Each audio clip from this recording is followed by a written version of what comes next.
this time, we extend a warm welcome to everybody as we begin our 36th annual Muhlenberg High School Senior Recognition Night festivities. We ask you to join us in a brief moment of recognition for those senior participants who have helped to make our fall programs entertaining, exciting, and successful.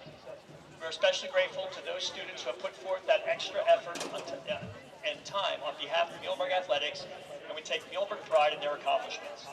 It is these Muhlenberg students who have helped to make our extracurricular programs meaningful experiences. We are likewise grateful to the parents and family members who have supported the efforts of their daughters and sons through their careers and continue to show their support with their presence with us this evening. And now, we present our Muhlenberg High School Fall Activity participants. Athletic trainers, Stephanie Altas, escorted by Karen Altas and Michael Altas. Future plans to go to college and major in physical education. Favorite memory? Learning what a nickel play is. Message to underclassmen, make every day worth remembering, it goes by quickly. Jayla Eaton, escorted by mom Michelle Eaton, little brother Drew Eaton, and cousin Paula Gilliard. Future plans, attending Rollins College and majoring in marine biology. Favorite memory? Being with all my friends and family and getting to have a great high school experience. Message to underclassmen, do what makes you happy. Don't be afraid to go out and try new things.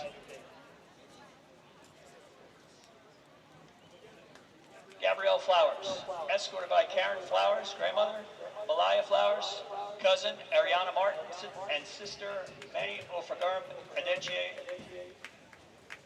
Future plans, four-year college to study criminal psychology. Favorite memory, helping out the team and meeting new people. Message to underclassmen, don't procrastinate and don't give up on yourself.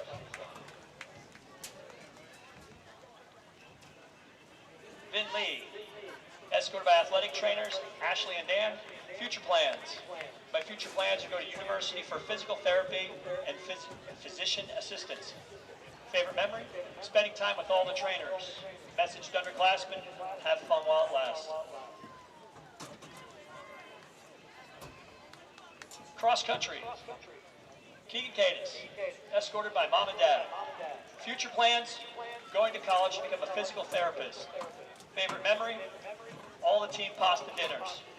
And message to underclassmen, be yourself and make the most of the time you have. Brian Uribe, escorted by mom Ruby. Future plans, attend a trade school. Favorite memory? Making districts in my second year. Message to underclassmen, stay consistent and you'll see the results.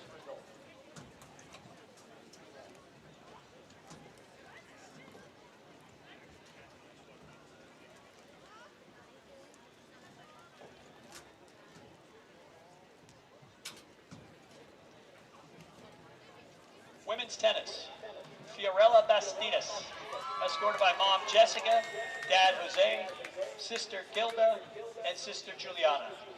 Future plans, she wants to go to college and study social work with a minor in psychology. Favorite memory? My favorite memory in high school is winning my 3 national awards and all the fun times during tennis matches. Message to underclassmen, enjoy it while it lasts. Every practice, every game, every class. Take it all in. Take care of your heart and your mind because they're what shape who you are and who you'll become. Golf, Giovanni Colon, escorted by mom, dad, brothers, sisters, and grandmother. Future plan, attend a 4-year college, undecided on the major. Favorite memory, golfing with my friends every day. Message to underclassmen, life is too short, just have fun. Anthony Hack, escorted by dad Chris and mom Katie. Future plans, attend a trade school. Favorite memory, going to counties. Message to underclassmen, enjoy spending time with your friends. Will Howe, escorted by mom Karen, dad David. Future plan, go to a 4-year college and pursue education. Favorite memory, the trip to Wawa after practice. Message to underclassmen, get 1% better every day. Parker McGovern, escorted by mom and dad, playing golf in college. Favorite memory? My favorite memory is when I holed out from 120 yards into weeds for an eagle during a match. Message to underclassmen, take advantage of the free golf while you can.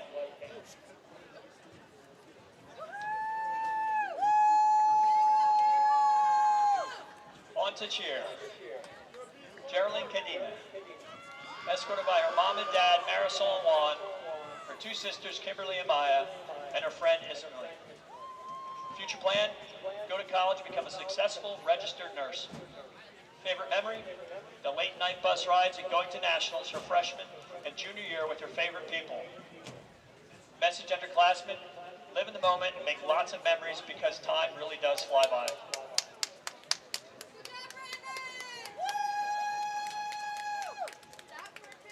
Bella Cavana, escorted by mother Ricky Spinka and my father Vincent Cavana.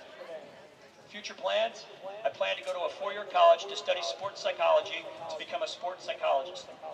Favorite memory, making it to semifinals and cheering for my brother my freshman year. Message to underclassmen, enjoy it while it lasts, it goes by very fast.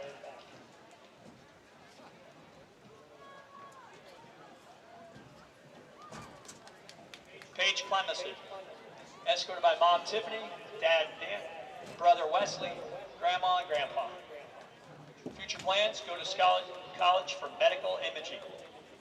Favorite memory, going to semifinals at nationals freshman year, winning against Exeter, and getting first place at regionals junior year.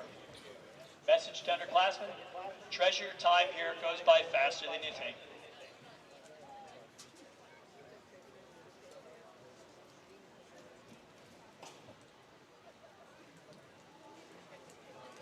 Addison Fasten, escorted by parents Kara Fasten and Aaron Fasten, and my sister-in-law Haley Fasten.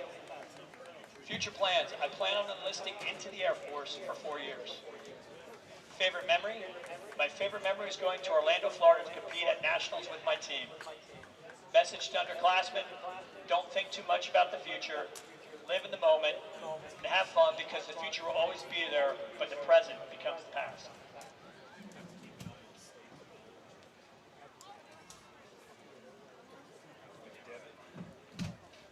At this time, we'd like to deliver a special message for Addison Fasten from her brother, Gunner's Mate Second Class Brody Fasten, who is currently deployed with the United States Navy. So please direct your attention. It's your senior night.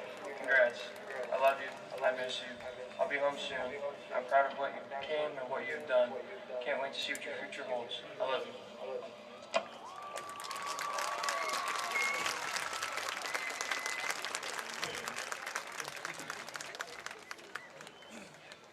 Elizabeth Feldon, escorted by mom Brianne Hardinger, stepdad Rob Vasquez, little sister London Vasquez, and grandmother Petty Schreiner. Future plans, go to a four-year college and be a social worker. Favorite memory, going to nationals. Message to underclassmen, don't take everything for granted. Time flies, and before you know, your time is over.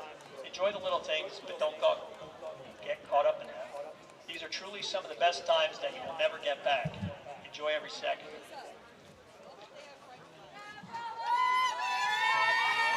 Lysandra Flores Pichardo, escorted by mother Betsea De, father Leandro, sister Lambdra, sister Disade, nephew Caleb, niece Amalia, friends Rosalind, Mariah, Ismli, and cousins Annabelle and Thias. Future plans. Become an ultrasound tech or a sonogram technician. Favorite memory was when we won first place at regionals and got a bid and went to nationals at Disney my junior year. Another favorite memory is making the bus shake on our way back from the school from away games and all of us singing together. Message to underclassmen is enjoy your last couple of years in high school and take advantage of all the school activities. Leslie Garcia Sandoval, escorted by mom Mayela, dad Jose, sisters Brittany and Ashley, cousin Lucy, and best friend Eliana. Future plans. After graduation, I plan on attending a college to pursue a degree in sonography and become an ultrasound technician. Favorite memory?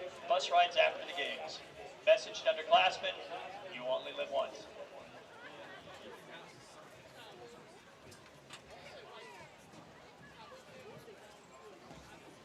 Kenya Hernandez, escorted by Anna Hernandez's mother, Jorge Hernandez's father, Jackie Orozco, and Tatiana Zavala. Future plan, go to a 2-year program to get an associate's degree in cardiac sonography. Favorite memory, decorating our cheer shoes as a team over the summer. Message to underclassmen, surround yourself with a good group of people and enjoy every moment to the fullest. Kaylee Huey, escorted by family members. Future plan, go to college for nursing and become an RN. Favorite memory, hitting new stunts. Message to underclassmen, enjoy high school, it goes by fast.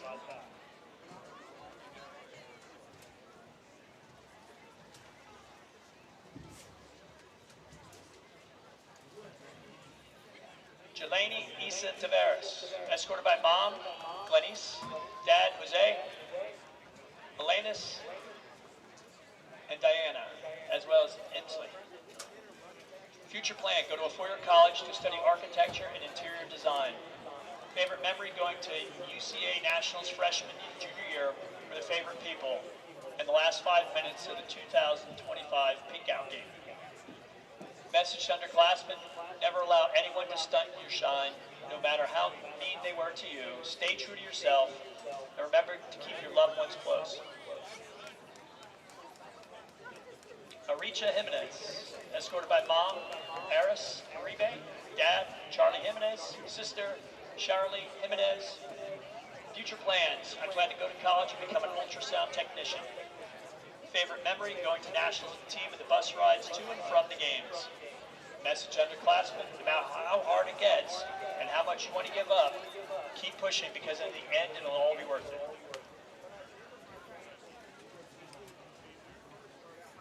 Lilia Cole, escorted by mother, Deanie, brother Logan, sister Leela. Future plans, get my doctorate and become an oncologist. Favorite memory, we had our time to free stunt and bus rides back away from games. Message to underclassmen, be open to learning from mistakes and don't be too hard on yourself. Destiny Martinez, escorted by mom, dad, 2 younger brothers and sister.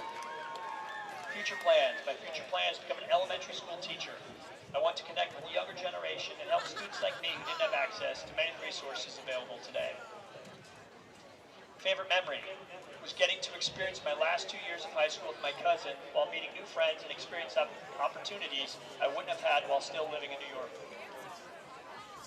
Message to underclassmen, it's okay to have a big heart, just don't hand it to people who don't know what to do with it. Kimberly Reynoso, escorted by mother and father, Yormania and Manolo Reynoso, grandmother Milagros, brother Emmanuel, her sister-in-laws, her nephew, and her cousin.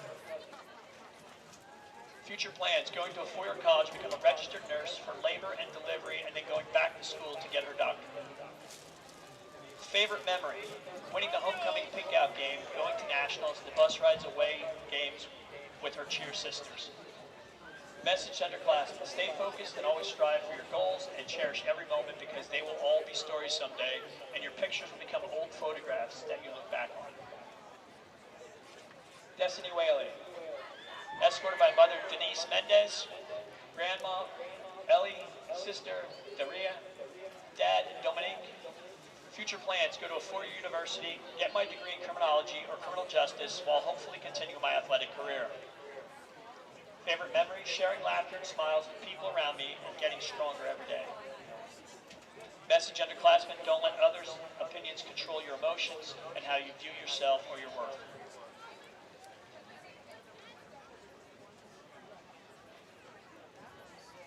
And now the band.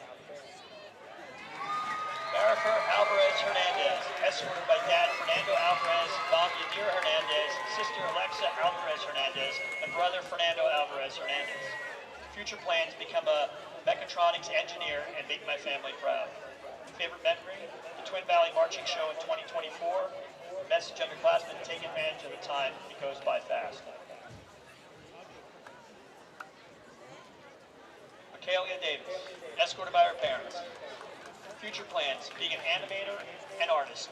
If animation doesn't work, I want to raise money for charity and well care for people with trauma and depression with art I make. Favorite memory, meeting my CTC friends and feeling a sense of peace with them even when depression hits. Message underclassmen, depression isn't something to joke about. It's something you need to get help for. As someone with it, don't be afraid to speak out if you're hurt, bullied, pushed aside, etc. Someone is here to help you.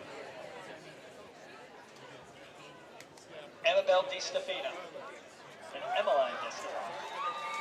Escorted by Katie Di Stefano, Anthony Di Stefano, Alexander Di Stefano, and Jackson Di Stefano. Future plans for Amabel. I want to attend college for museum studies and work as a curator and exhibit designer for a Natural History Museum. My favorite high school memories are my art classes and having classes with my siblings and the trout trip. Message underclassmen, it's okay to push yourself out of your comfort zone. Remember to make the most of your high school before you leave. Emmeline's future plans to attend college, most likely for nursing or work as a pediatric nurse. Favorite memory, I was lucky to be able to spend my senior with my sister, as well as my brothers. They made this year so much fun. Message underclassmen, you set the tone for the spaces you're in, make wherever you are, somewhere people want to be. Boston Fry, escorted by Sister Mary Lou. Future plans, study psychology in Kutztown. Favorite memory, playing a solo at the Silver performance at the MHS Talent Show. Message underclassmen, don't miss out on the social opportunities and make sure you enjoy high school life. Juan Hidalgo, escorted by mom, dad, and sister. Future plans, go to college, continue pursuing my hobbies, and spend time with my friends and family. Favorite memory, sophomore year of band camp. Message underclassmen, don't be scared to put yourself out there. Mila Jimenez, escorted by Margarita Diaz, mom, and Lennon Jimenez, dad. Future plans, I plan to go to college and continue pursuing my love for performing arts, whether it be dance, choir, or musical theater. Favorite memory? My favorite memory has to be the one day after the football game, me and a couple friends decided we wanted to spend more time together. But when we went to Applebee's and heard the 1 hour wait, we instead went to McDonald's and hung out in the parking lot. We sang, danced, and ate McDonald's while having more fun than we could have anyone else. Message underclassmen, pay attention in class, do your best, because you want to do great things after graduation, and even graduate in general. The first step is to come to school and do what you got to do. You should also include yourself in at least one extracurricular, whether it be sport, band, or even just a club. Don't stay alone, make new friends. You'll get by, just wait until you graduate, live life, and do what makes you happiest. Kiara Leone, escorted by Jane, Julio, Isaac, and JJ. Future plans, my goal is to major in chemistry on a pre-med track, attend medical school, and become a cardiologist. Favorite memory, singing karaoke while on the way back from away games. Message underclassmen, time isn't unlimited, live in the present, appreciate what you have, because it's so easy to take things for granted.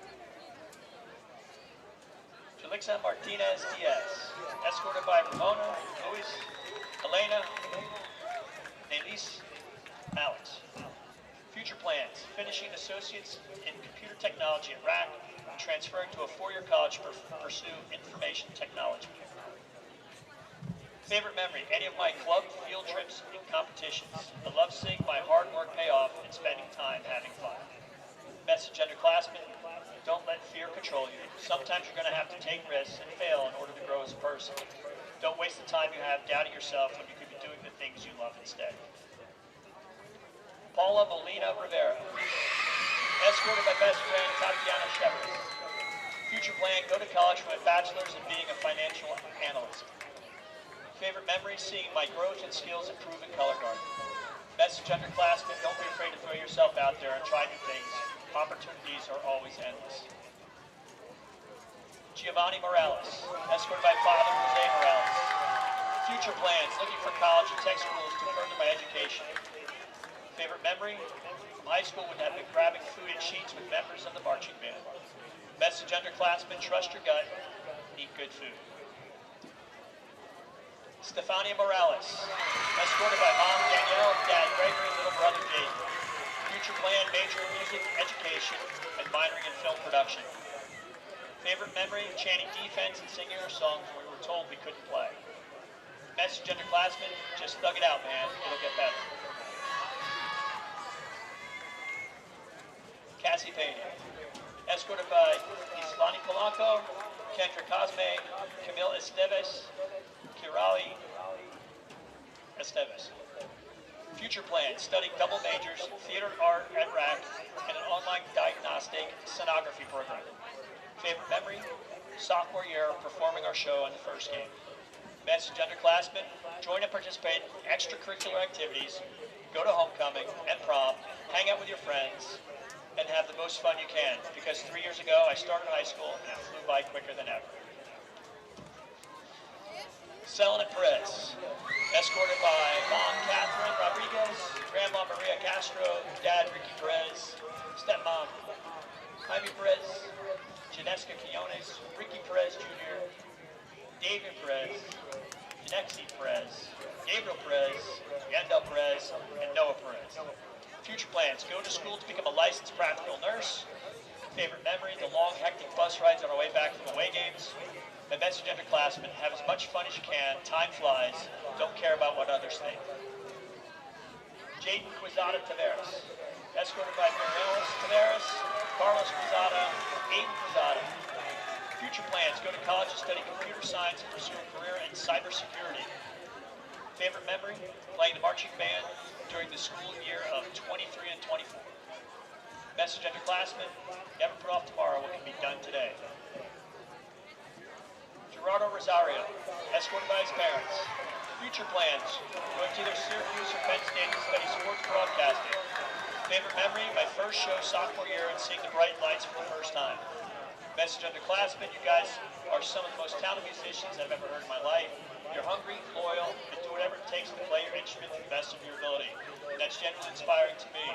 Hope you all think about careers in music, and I hope this isn't the last time I get the privilege to hear you guys play.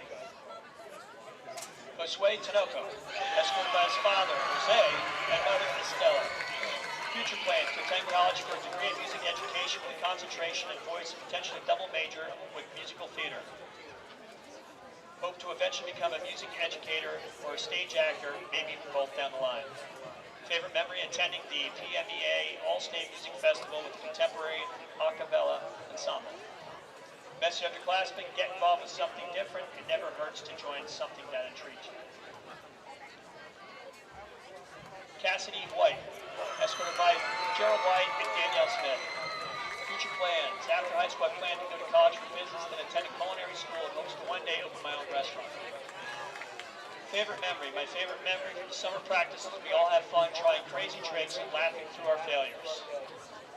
Message underclassmen, don't forget to stop and smell the roses.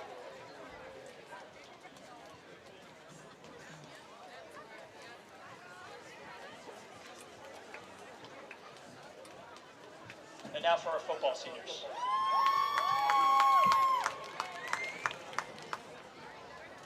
Emilio Alvarez, escorted by Dad Emilio Alvarez and Mom Stephanie Morales. Future plans to continue playing football in college and to study business management and marketing. Favorite memory was the journey to where we are now as a team to create this opportunity we have tonight. Message underclassmen, cherish every moment, make the best of every opportunity, and always keep faith in God. Cooper Burr, escorted by Mom, Dad, and brothers Cameron and Carter. Future plans to attend four-year college while also playing baseball. Favorite memory, Coach Mish's and Coach Flowers' pregame speeches. Message underclassmen, make sure you stop in the moment and take it all in, because if you don't, you might end up missing it. And life's too short not to be in the head. Caleb Bird, escorted by Mom, Kia Bird, Grandma, Rhonda Sanders, Dad, Michael Mitchell. Future plans, Thaddeus Stevens College of Technology Electrical Program. Favorite memory, volunteering at St. Marcos with my teammates last year. Message underclassmen, do it yourself. Nothing changes if nothing changes. Alexis Cantres, escorted by family members. Future plans, four-year college majoring in business and football. Favorite memory, my favorite memory was scoring my first touchdown.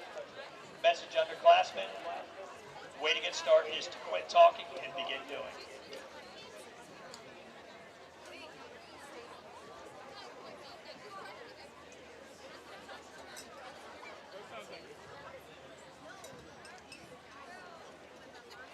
Christian Coley, escorted by mother Erin, father Brad, brother Brad Jr., and sister Allie. Future plans to pursue an education at the university while playing lacrosse and football. Favorite memory, the pregame and the national anthem before every game. Message to underclassmen, don't be afraid to make a change.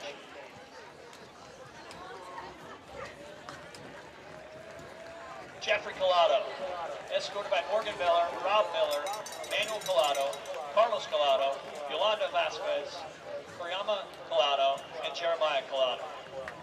Future plans, looking forward to joining Thaddeus Stevens' electrician program. Favorite memory, playing basketball with my older brother my sophomore year.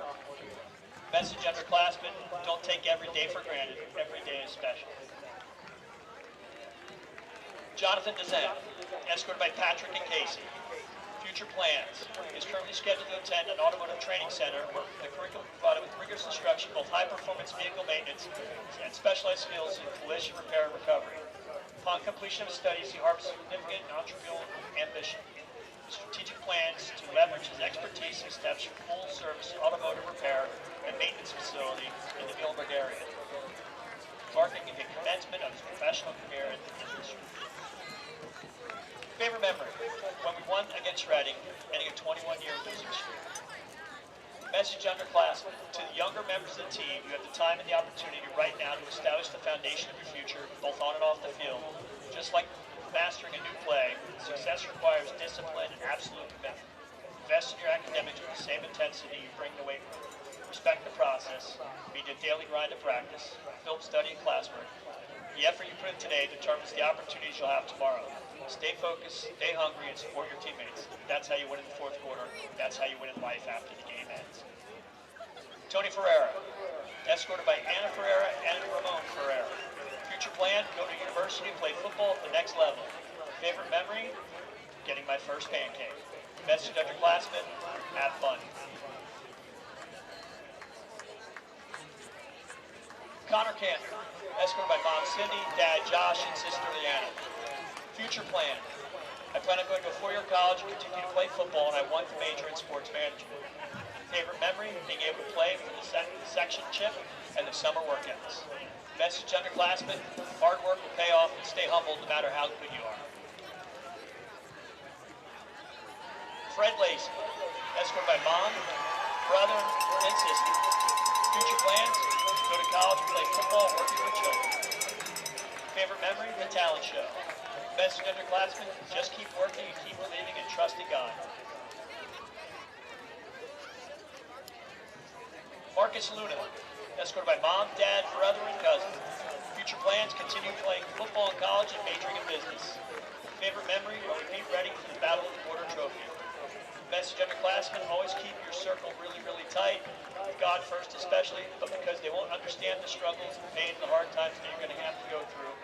Anybody that disrespects you, whether it's an individual man or athlete, is a confused person and does not deserve to be part of your journey. Logan Mannion, escorted by Heather Mannion, Jay Mannion, and George Mannion. Future plans, become a welder. Favorite memory, getting sacks against Reading. Message underclassmen, never stop chasing your goals. Michael Miller Jr., escorted by Patricia Miller and Mike Miller Sr. Future plan, play football in college and study something in the sports field. Favorite memory, playing Muhlenberg football since I was 6 years old and building lifelong friendships with football players over the years. Message underclassmen, be humble and chase your goals. Xavier Otero, escorted by Taryn Alvarado, Juliana Alvarado, Amara Spano, Cassidy Spano. Future plan, go to college, study business and marketing to plan on keeping playing football. Favorite memory, being able to take the field with the brothers I grew up playing with for one last season. Message underclassmen, your actions speak louder than words. Lead not by only your words, but what you do on and off the field, even later in life. Yandel Nunez Tejada, escorted by Yesenia Tejada and Martin Nunez. Future plan, get into real estate. Favorite memory, playing silent ball in the auxiliary gym with my guys. Message underclassmen, enjoy the moment, time flies, and don't take anything for granted. Amir Pagan. Future plan to go to college and continue my athletic career. Favorite memory, first year playing football. Message underclassmen, you can achieve anything if you keep your mind geeked. Jediah Quinones, escorted by Sasha, Ben, Alex, Lewis, Dora, and cousin Jay. Future plan, real estate. Favorite memory, hanging with Tony in practice. Message underclassmen, be yourself, be confident, and know it's okay to make mistakes. Derek Shook, escorted by Christy Lee Campbell. Future plans, go to college. Favorite memory, the home opener of 2024 against Schuylkill Valley, kicking the PAT to put it to a 2-possession game and my teammates celebrating with me. Message underclassmen, time flies, enjoys everything. Cameron Small, escorted by Kenya, Antoine, Caroline, Devontae, Nevea, and Antoine Jr. Future plans, 4-year university playing football and major in sociology. Favorite memory, going out and selling gold cards with my teammates. Message underclassmen, have fun and always celebrate success with your team.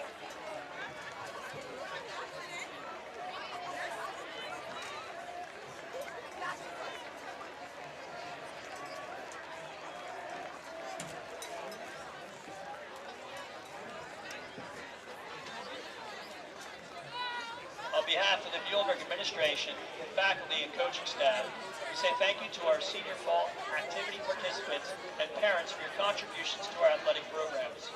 We commend you for your dedication, your sacrifices, and your loyalty.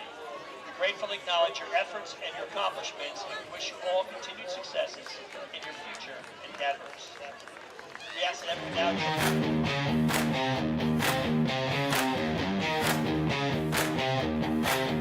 The whistle blows, the crowd ignites.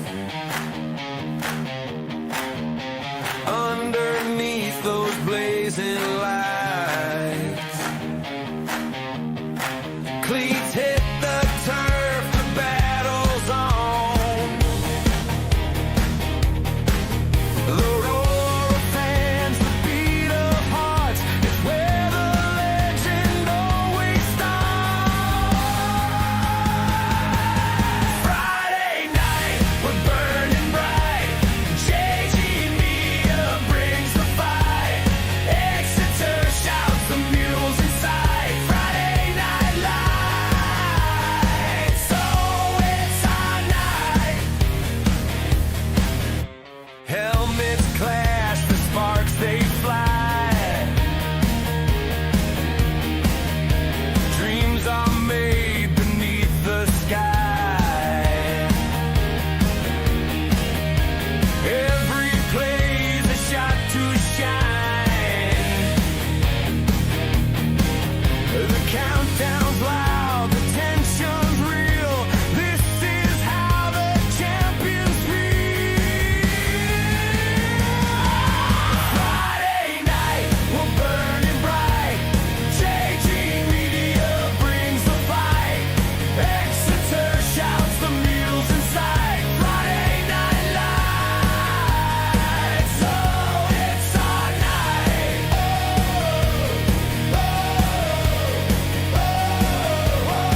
Live on the Muhls Sports Network, it's Muhlenberg Muhls Football 2025. Brought to you by Birdie's Inn, 160 Old Friedensburg Road at 5 Points in Exeter, the home of the best burgers in Berks. Goosehead Insurance, the Coley Insurance Group, the power of choice. Advanced comfort specialists for all of your HVAC needs. And Borelli's Creperie, Deli and Market in Flying Hill. Now to the Muhls Sports Network broadcast booth. Here are your announcers. The boys are reunited and it feels so good. Ryan Lineweaver and Patrick Wider. Welcome in, football fans, to Laureldale, Pennsylvania for what is one of the biggest and maybe the unlikeliest games in Muhlenberg Muhls football history. I'm Ryan Lineweaver alongside Patrick Wider. And Patrick, back in August, somebody told you that the Muhls would be hosting Conestoga Valley in Week 10 for a share of the Lancaster-Lebanon Section 2 championship.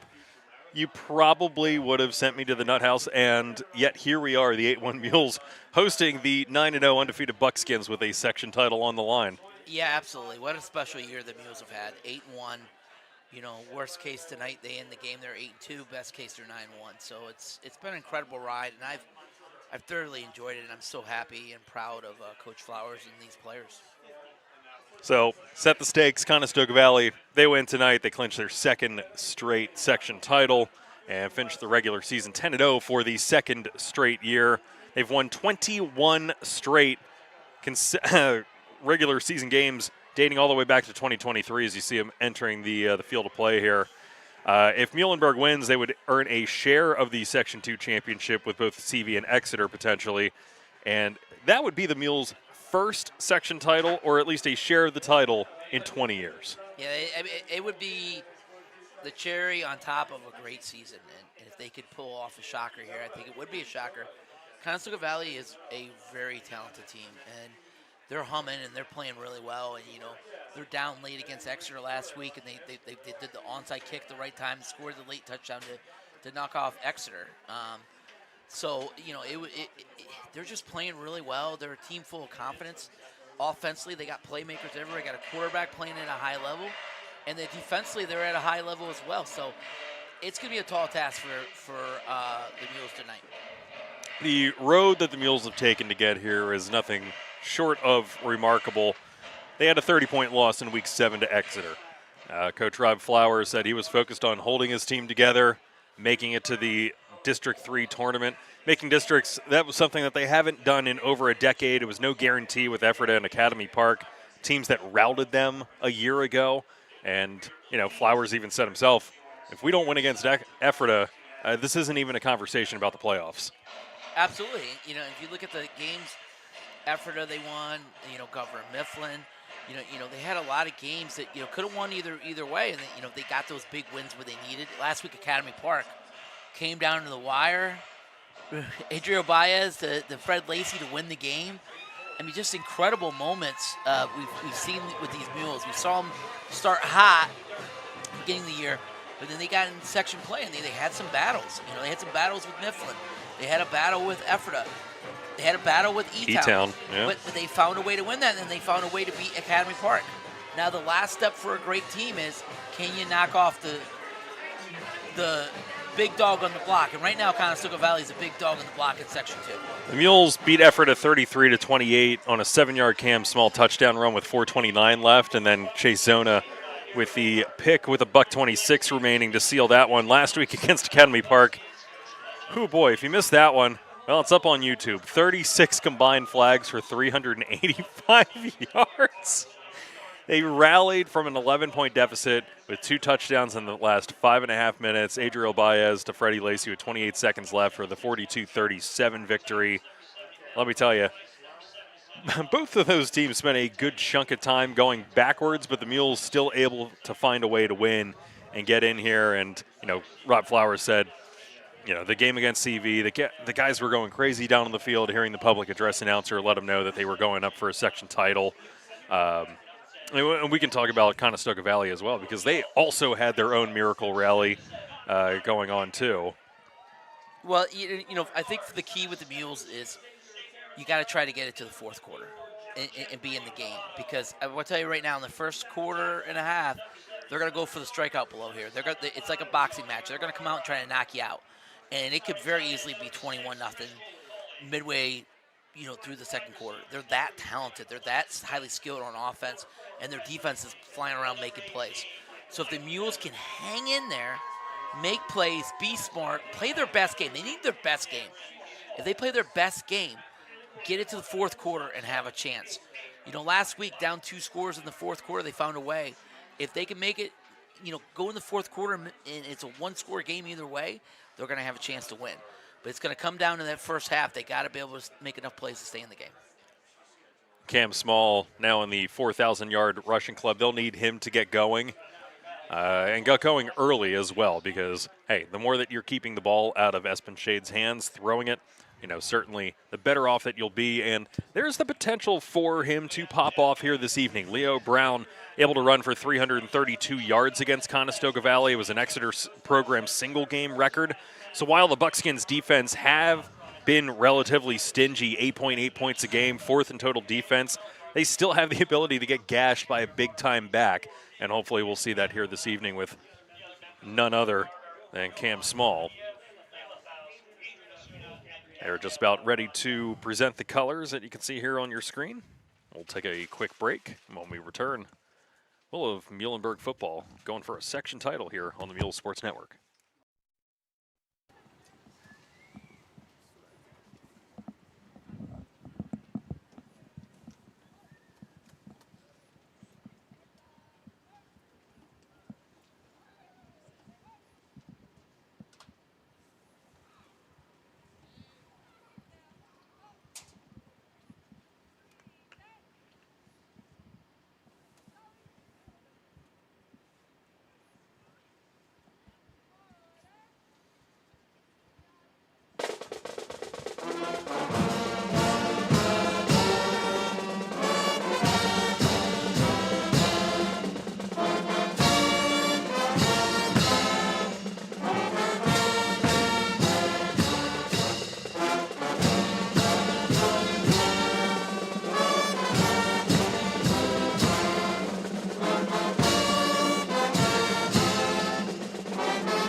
Talk a little bit about Conestoga Valley coming in here. They are a juggernaut.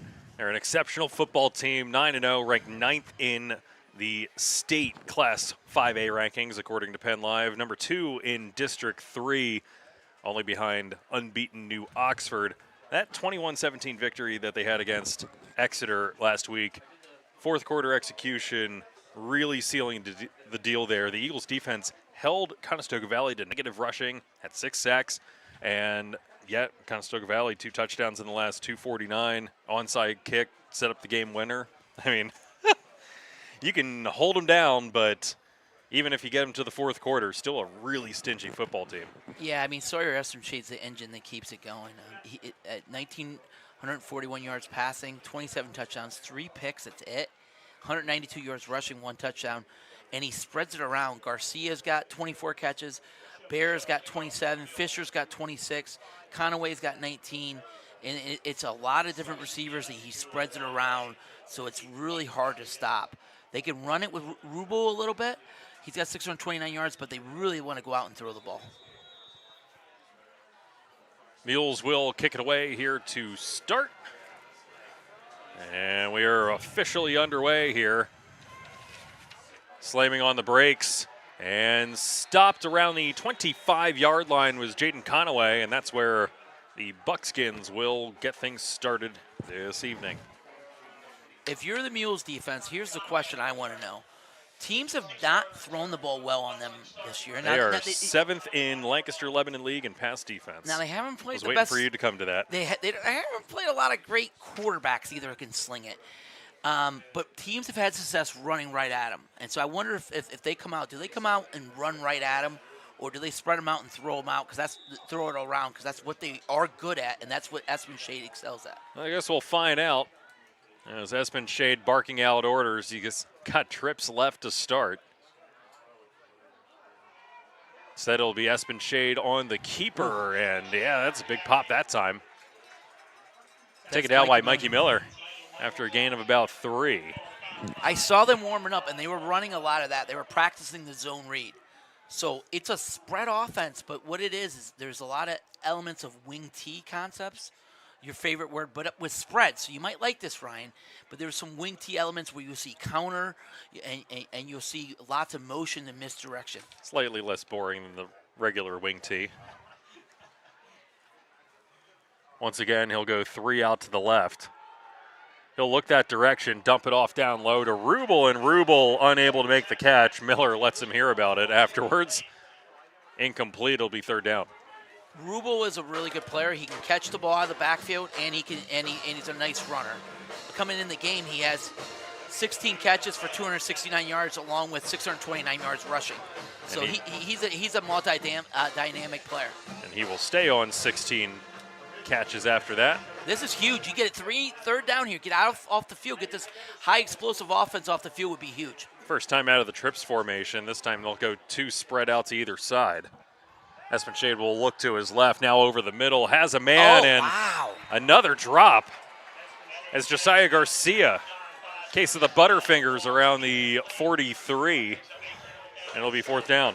That is two huge breaks in a row. He would have clearly got the first down, Ryan. He would have clearly got the first down. He just drops it, back-to-back drops. 2 huge breaks for the Mules. Now you have to take advantage of it if you're the Mules offense. They just gifted you a 3 and out. They'll go max protect back here for their punter. Mules really only send one. That one, it's going to take a Muhlenberg bounce around the 50, finally picked up at the 44. The Mules will be on the opposite side of the field to start. One thing I noticed on that coverage, they had Mikey Miller and Small next to each other as linebackers.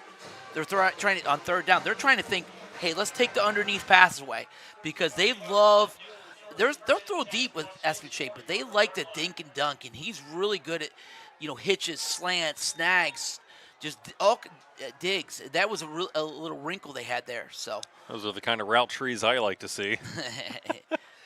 But it is just giving him really nice options. I mean, listen, both of those guys, both Rubel and Garcia, they were open. He threw it right on the money, hit him right in the hands. Yep. Drop passes, but now the Mules have to take advantage. They'll send out Small. Actually, it was Small taking the carry that time. They send out Baez, That one was one of their best plays from last week. They scored a touchdown off of it and had a big long run. Small for about 3. Yeah, so we've seen that, more. We're starting to see that little wrinkle where Baez goes in motion and then Small's in the backfield. This time Baez will line up with Small to his left, trips on the far side of the field. Big heavy set formation otherwise. Small will run to the left and get close to a first. Gain of maybe about 4. It'll bring up 3rd. The big thing for the Mules offensive line this week is they run an odd front. So they have 3 down linemen, and they're going to bring blitzers from different angles. So it's a matter of picking up the right blitzers and blocking them so Small can get to the next level when he's running the ball. Small 2 touches, 6 yards, brings up 3rd and 4. This is 4 down territory. 1,000%. You got to get this though. Baez in the gun, fakes the handoff. The QB keeper, he's across the 30, 35, and a flag thrown. What? Is that face mask? That can't be holding way out there. I mean, I can't imagine that it's a hold all the way out there. There weren't any blue jerseys out there unless he's calling Cantress for the hold. He's the only player in the vicinity. They should be, if they do, they should only move it slightly back. Shouldn't it be a first down, but move back? Yeah, it's a hold. They're going to call a hold. You can see him moving back. Yeah, I'm shocked by that. It didn't look like a hold to me, but all right.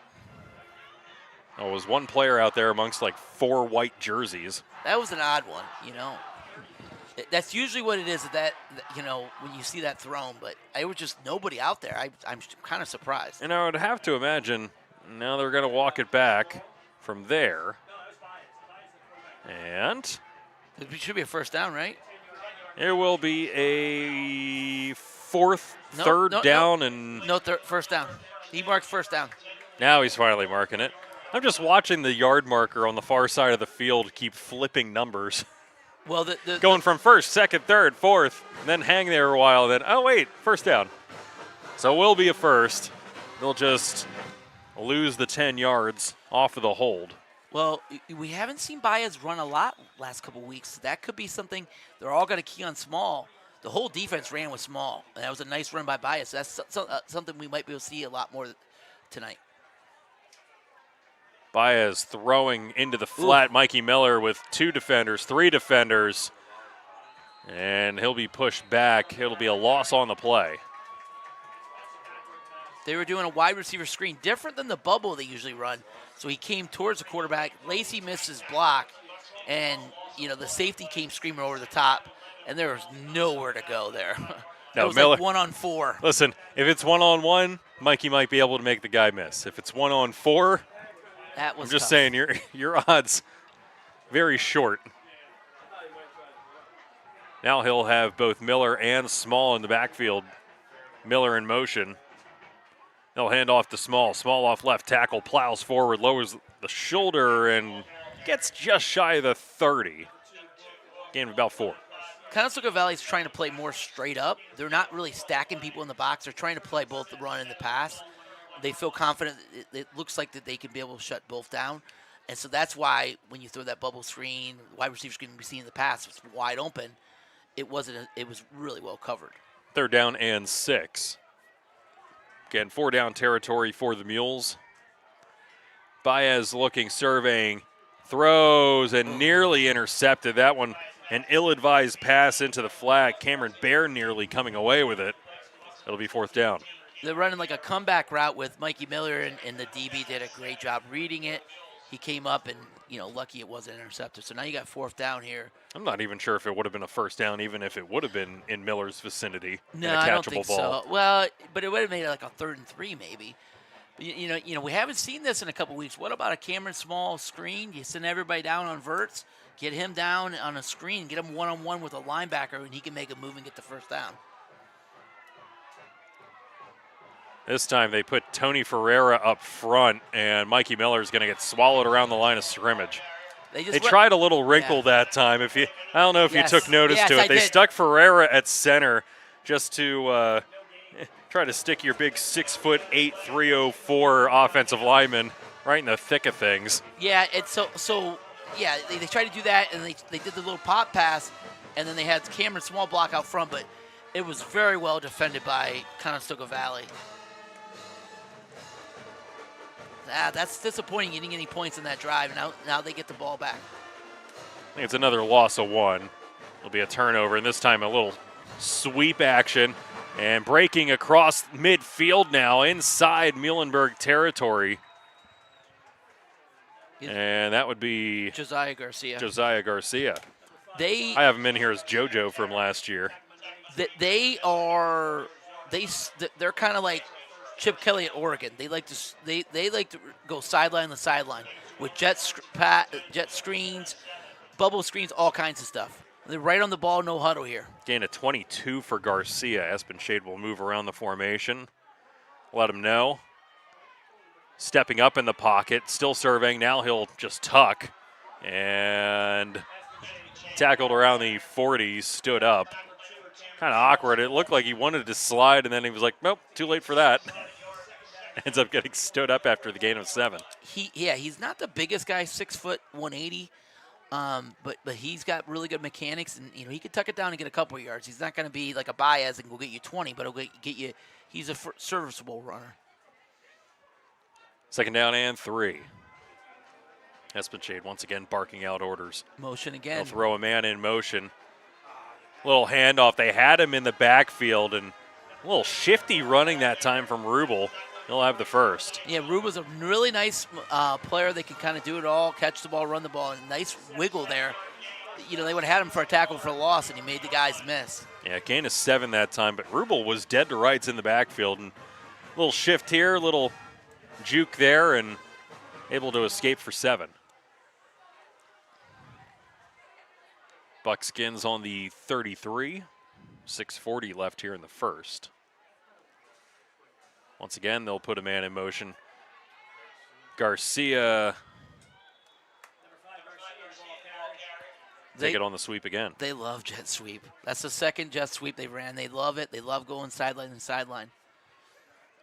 Like I said, it's one of those very Chip Kelly type of deals that, hey, the field is as wide as it is deep. Yep. When it comes to certain circumstances. So, you know, you're going to wear a defense out just moving them horizontally as you are vertically. Yep, and that's exactly what they are. They're not the biggest team up front, but I think their linemen are probably in really good shape because they're expecting you to get out and move. God, I would hope so. Get to the next level because they're not huge. You can tell they're not huge. That time, handoff up the middle. Rubel. Once again. Rubel bursting through. He had 7 on his first carry, and he's going to be pretty close to the same on his second. But you can see he comes in with just, under 700 yards. So compare him to like a Cameron Small, 1,500 yards. So not a lot of rushing numbers, but when he gets his chance, he runs well. Like last week against Exeter, he had 10 carries for 100 yards. So he's not a big – they're not going to give it to him 25 times a game. But when he gets the ball, he's going to run for positive yards. It almost seems to be on a little bit of a delay here as once again the handoff is going to be to Rubel, and Rubel up the gut. That's been the weakness all year with the Mules. You can run right at them. Up the gut is where you can run the ball. And Conestoga Valley is seeing that on this drive. You can run right at the Mules. That's been their one disadvantage on defense. 3 touches, 26 yards for Rubel. Garcia has 2 touches for 28. Espenshade with a run for 7 this drive. Be first and goal from the 8. Once again, they go jet sweep. This time getting around inside the 5 before he's knocked out of bounds. Garcia, gain of a couple. That's their third jet sweep. Again, jet sweep, they're pulling both linemen because they want their linemen to get out and be athletic and go block. Good job by the Mules there. And that has been a positive for the Mules. We've seen it multiple times this year. When teams get inside the 20, they've stiffened up and had a couple goal line stands. So bend, don't break. If they can get a stop here, it'd be huge. The old Jim Johnson defense. Yeah. I think they run Rubel up the middle here. Some sort of power concept. I wouldn't see why not. They're going to fake the motion. It's up to Rubel. Rubel takes a juke to his left, and he's in. 3-yard score from Rubel, his 4th touch of the drive. And it's 6-0 Conestoga Valley. Yeah, nice drive there by Conestoga Valley. They took it to him running wise. And, they really Garcia had a couple runs, and then Rubel.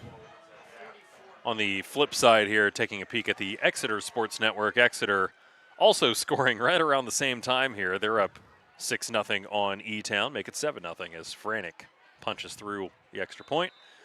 And the extra point here from Erb is through, and it's 7-0 in favor of the Buckskins. 4:13 left here in the first. We'll take a quick break, and when we return, it'll be Mules football right here on the Mules Sports Network. Life moves fast. Your insurance should keep up. At Goosehead Insurance, the Coley Insurance Group, Brad Coley shops over 30 top-rated carriers to find the right coverage for you.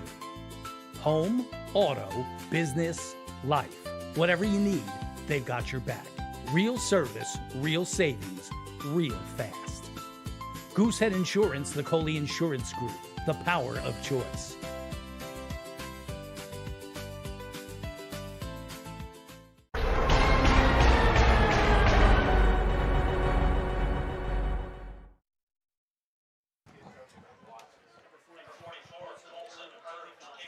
Conestoga Valley going the distance, taking advantage of a Mules drive that sputtered towards the end. ended up taking it All runs. almost the entire length of the field, and yeah, all runs for all of the hullabaloo about Espenshade and throwing the rock around. Good old-fashioned run the football is what punches it in for 7 for the Buckskins. If I was going against this Muhls defense, I'd run right at them because they've not been able to stop it. Exeter took it to him. Even Academy Park last week ran really well on him. So that's been a concern all year. And it's away. It'll be to Miller around the 9. He's across the 30, spinning inside the 35, close to the 40. So a pretty decent return that time by Mikey. This is where you gotta play complementary football. You gotta be able to. I don't think you need to score, but you need to go get 2 or 3 first downs. Give your defense a break, and try to take the air out of the ball. And run the ball a little bit. That's all it is. You're just trying to take the ball out of their hands. If you're able to run and drain the clock, it makes for some boring football sometimes. But I think that if you're the Muhls, the lower scoring of a game this is, maybe the better.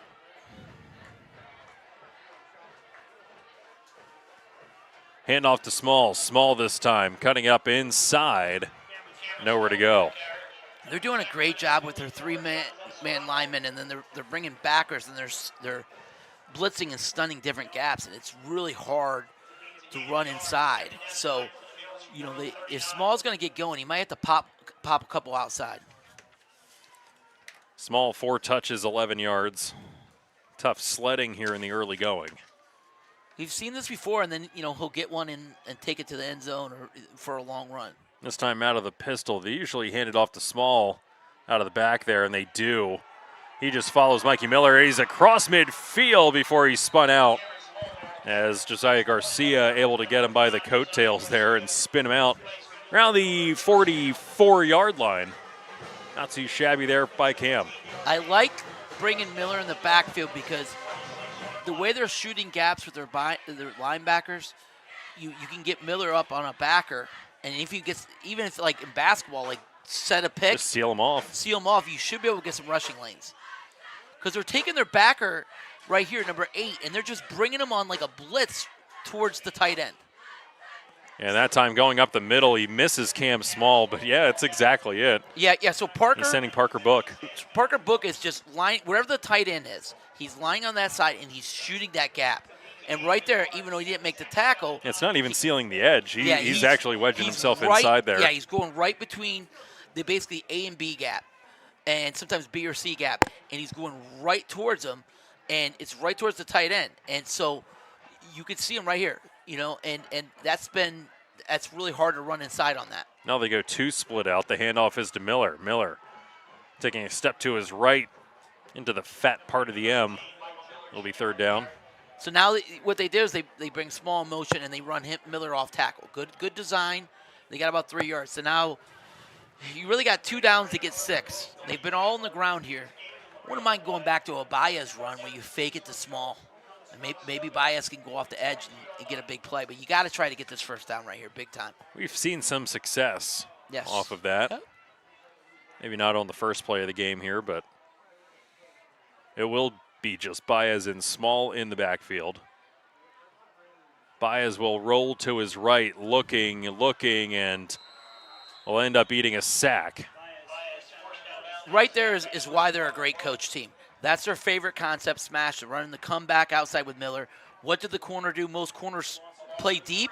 Nope, the corner took the comeback away, and he had nowhere to go. So the comeback is away, and then the corner route is taken away, too, by the safety. It was great job by the corner and safety communicating, and then there was nowhere Baez could have thrown the ball. That's great scouting and great coaching right there. Bring a 4th down here. Lacey will be back to punt. Lacey has some leg on him. Is that one Nice line punt. drive? A little bit of a spiral. It'll take a Muhls bounce towards the Buckskins sideline and go out around the 15. Not too shabby that time. It's about a 40-yard punt, but it'll have them marked off at the 15-yard line, so they'll have to go 85 yards. If the Muhls are going to have success on offense, they're going to have to change do some different wrinkles, because that comeback there on third down, I've seen them run successfully. The Buckskins are ready for it. See, got to change that up somehow, run some different concepts, because the Buckskins are ready for you on all these different plays. Trips left for Espen Shade. No help in the backfield this time. False start. And we'll see if somebody moved early. The left tackle moved. And it looked to be Serrano. Gabe And we'll be against the Buckskins. Gabe Justinino, 31. He was coming in motion. Justiniano. Justinano. Okay. There you go. It's a solid Italian name. No Daddy Yankee, though. No Daddy Yankee on the Conestoga Valley Buckskins roster. Like Academy Park. But there is a Bryson and a Kaizen. This time they're throwing. A little short Nice dump off and a tackle. nice tackle right on Justiniano. That's a heck of a job. Great tackle there. Yeah, that was Cam Small reading that one and not letting him go. They were trying to run a drag concept, and the Mules were ready. They're all over it. So he's just throwing the check down. The positive is he has not got, they had the 2 drops, but he's not completed much. Espen Shade, yeah, his first completion for 0 yards. Now he'll look to his right, throwing out into the flat. That one's caught. Mikey Miller well situated to make the tackle that time. As once again, Justiniano with the catch and gets about 6 or 7 out of it. Well, we've seen them go to this nickel or dime concept where they only got 3 down linemen, and that's what they're going to. They went too early. They usually only go third down on it. Now they're going on to it in second down to try to get, more people in coverage. Get 8 people in coverage. And so that's what they're trying to do. They're sending their 3 down linemen, and they get 8 people in coverage. A big third down here for the Mules. This would be gigantic to get off the field, Ryan. Get off the field. Ball on the 17-yard line right now. Stop here is massive. Espen Shade will look to fire down the middle of the field. He has a man. It's a heck of a throw. Garcia has it. Garcia still waiting to be taken down. Now he's inside the 40, and what a laser beam from Espen Shade. And he looks to the right, and he goes, no, he's going right in the middle of the post, and he hit him. Yeah, I think he knows right exactly where he's going with it. It's a too-high safety look. You got to zip that thing in there. If not, the safety can make the play, and we've seen Zona do that, and he made an unbelievable throw.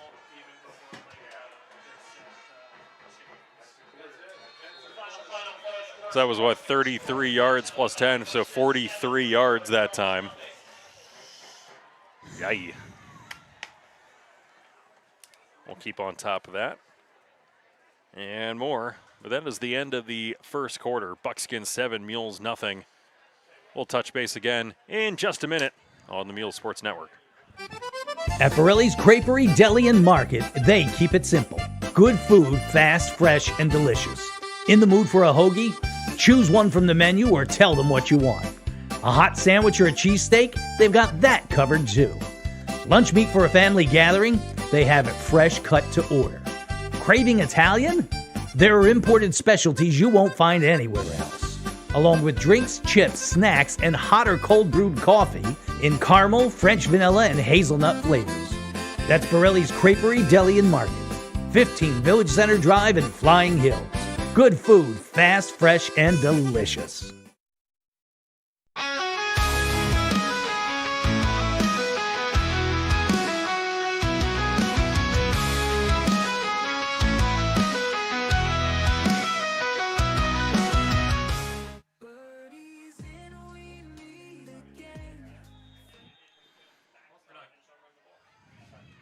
We're not quite there for birdies, but we will be soon. We missed that read in the first quarter. Espen Shade, after chucking it for 43, will dump off into the flat, and we're going to have a flag thrown here. Unless it's a face mask.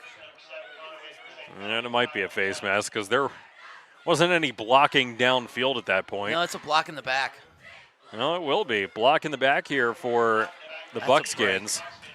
Got another break. Big pass plays. You know, that last drive was a really good drive by Conestoga Valley, but you're willing to live with that because you make them earn it. You can't give up a 43-yard a pass like that. That was too easy. It was wide open, an unbelievable throw, but Garcia's a good player, but he was wide open. Once again, trips on the far side of the formation. He'll wipe his hands. And False start. flag thrown. It'll be a dead ball foul here and a false start. Welcome back another 5. It'll be 1st and 20 for the Buckskins right at midfield. Yeah, they're a couple bad ponies here for the Buckskins. But again, if you're the Mules, got to take advantage. Yep. You know, these are the things that if a better team is going to hand you some gifts, you say thank you very much, you take them, and you exploit them. Yep, I agree. That's how you get the David and Goliath stories. That's how you get the upsets. You take advantage of every single possible opportunity that is handed to you during these football games. If they get up 14-0, it's going to be really hard for the Mules. They got to get a stop on this drive, especially now it's 1st and 20. 1st down and 20 to go. Shade looking to his pressure, left, hit him. ducks under a man. Now running, he's across the 40, a little stutter step. Wow. He's going to have a 1st down. Wow. And finally stood up, and he's still not brought down. He's still chugging along. I did not see that coming with Shade. What a play. Shade able to duck out of a sack. I mean, he came into the game with 192 yards rushing. That's not a lot in 9 games. So, you know, for him to take off, I did not see that. 22 for Shade. He's got 32 on the evening. And they had him now sacked. They hand off up the gut to Rubel. Rubel, his first touch since he punched it in from 3 yards out. Finally stood up. There's Burr in on the stop. They got to get a stop here. I mean, that's 1st and 20, and he gets it. Gain of 9 for Rubel.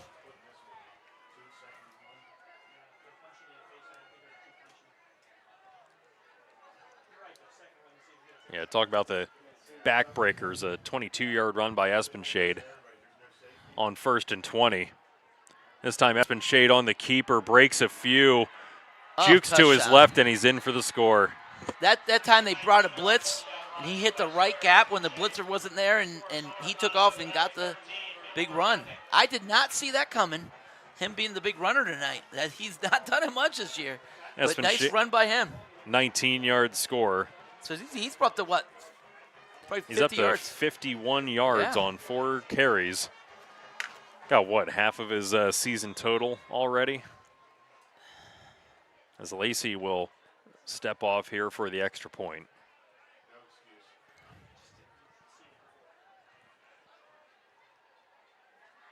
Spot is down, the kick is up. And the kick is to Bojangles. You know what's better than Bojangles, though, Pat? What? I mean, you know what the answer is, right? I have no clue. If you're craving burgers and not just like fried chicken from the only chain restaurant in the state of Pennsylvania, gotta go to Birdie's, man. Love Birdie's. That was not my best transition, but anyway, that's where the legends are grilled, Pat. Juicy patties, toasted buns, fresh toppings, no gimmicks, just fresh, bold flavor. While you're at it, grab a cold one and kick back. Birdie's Inn isn't just a burger joint, it's Exeter's go-to spot for good times and great music. So if you check out Birdie's this week, they have the Amigos returning on Saturday from 7 to 10. On Sunday, you got the Giants and Birds. Monday, 5 to 8, dancing on the deck with DJ Jimmy 2K. Got open mic night on Tuesday. Their annual Halloween party with Pistol Whipped on Friday from 7 to 10, right on Halloween. And don't forget about the late night menu from 9 to 11 on Friday and Saturday nights. Birdie's Inn, home of the best burgers in Berks. Come hungry, leave happy.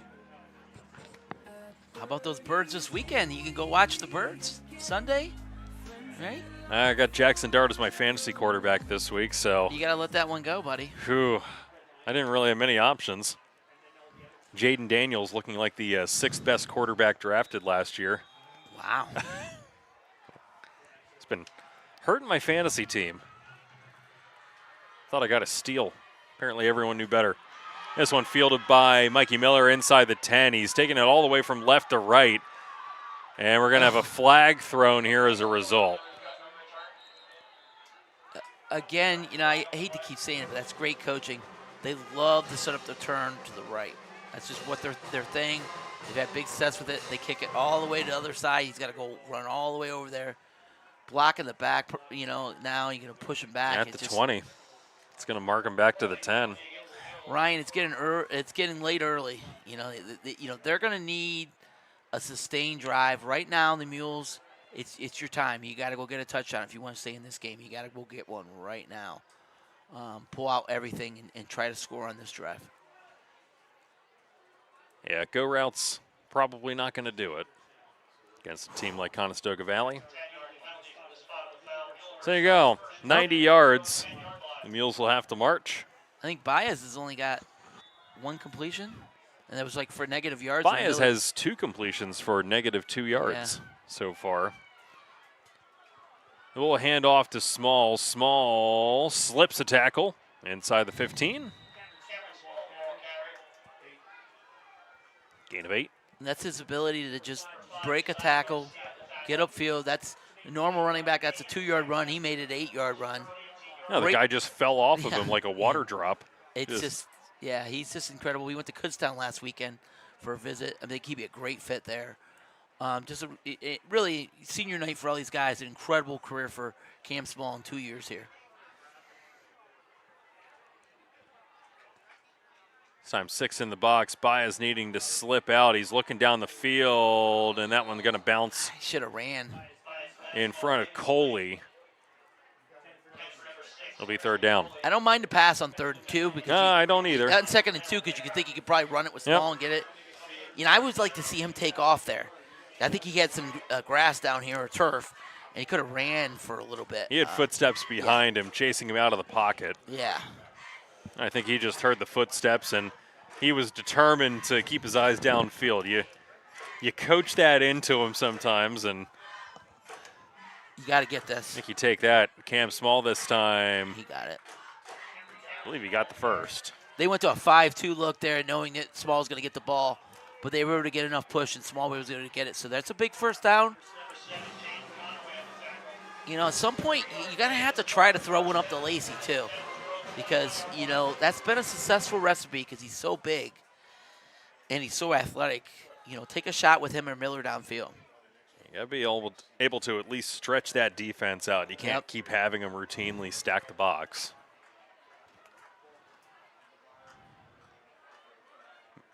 Miller and Small this time. They put Miller in motion. Come on, Lacey. I believe it's going to be on Lacey. Yeah, he false started. He was excited. I think they were taking a shot with him. He was excited. Those receivers get so excited. I think they were setting up the bubble screen to Miller, actually. That's his little, I'm going to ring around the rosy out of the backfield here, and you swing it out to him with a couple of blockers in front. The other thing we haven't seen, which is, it's really been at Rogue this year. I've seen it in a bunch of years, the double pass. Throw out to Miller and then have Lacey run down the sideline or one of the other receivers. That's something we haven't seen. But I've seen it in college a bunch this year. Miller and Lacey, Tobias is left. He'll throw it out, a little screen pass to Lacey, and Lacey. Yeah, Mikey Miller, not exactly a fantastic screen that time on Cordell Bear. Bear's 6'3", $180. He's a tall boy to try to block, but you gotta make the effort. Otherwise, it ends up being a 2-yard loss. Baez still unable to get out of the negative column. If he can get that block, it's Lacey one-on-one with the safety. And I don't know if he scores, but I know he probably gets at least 10 yards. So that's wide receiver blocking on the perimeter is gigantic, and Mikey couldn't get it there. He's had a great year, great career, just missed the block there. 2nd down and 17. This time Cam Small trying to slip it outside. Oh, he's a good player, 85. Wow. He's not going to get past Cordell Bear. What a big dude he is, 6'3", 180, and he's got some real athleticism to him. One of the things it's been interesting with Conestoga Valley, they're right outside the city. and I've noticed this talking to people in Lancaster County I know. They've getting a lot of athletes, a lot of people from Lancaster City that might have gone to McCaskey 10 years ago, 15 years ago, because they've been so bad. And I used to coach at McCaskey. They're really in a bad, they're down program right now. And, instead of sending their kids to McCaskey, they're moving right outside the city, and they're going to Conestoga Valley. And I think they've really benefited from that, as a program. Yeah, Conestoga Valley down off of the Route 30 corridor, Yes, correct? Exactly. Yep. It's right. It's like when I coached at McCaskey and we played Conestoga Valley, it was like basically a 10-minute bus ride from McCaskey. Oh, yeah. Yeah, it was Yeah, so yeah. close. Well, It's especially right there where on the edge. Yep. especially where Well, McCaskey's McCaskey's on located. the, it's on the edge. Of Yeah, the city. McCaskey's already Yeah. kind of floating outside the city a little bit. Yeah, it's right there on the edge of the city. But, and Skapansky is somebody I know. He's a friend of mine. He was at Northeastern as head coach when I was head coach at Kennerdale. And we used to go to coaches' meetings and talk ball. He's a great guy. He's a Conestoga Valley grad. He came over 4 years ago, and he's really taken this program and to heights they haven't seen in a long time. And he's got a great staff of coaches, and they're playing at a high level. Isn't that where you want to be? Third down and 13. This time Baez rolling, gets popped. I think it's a catch, and it's right around. No, it's incomplete. And they're going to call it incomplete. Thought Miller able to make the tough catch there along the turf. It'll bring up fourth down. I love that concept, though. They mixed it up now. Now they had Lacey running deep, and you had Miller, instead of running a comeback, he ran an in route, and he was open. If he gets him a good ball, I think he catches it. He probably gets the first down, but he had to go down low for it. Not the best throw by Baez. And, they have to punt, which is unfortunate because this is where it's only going to get harder now.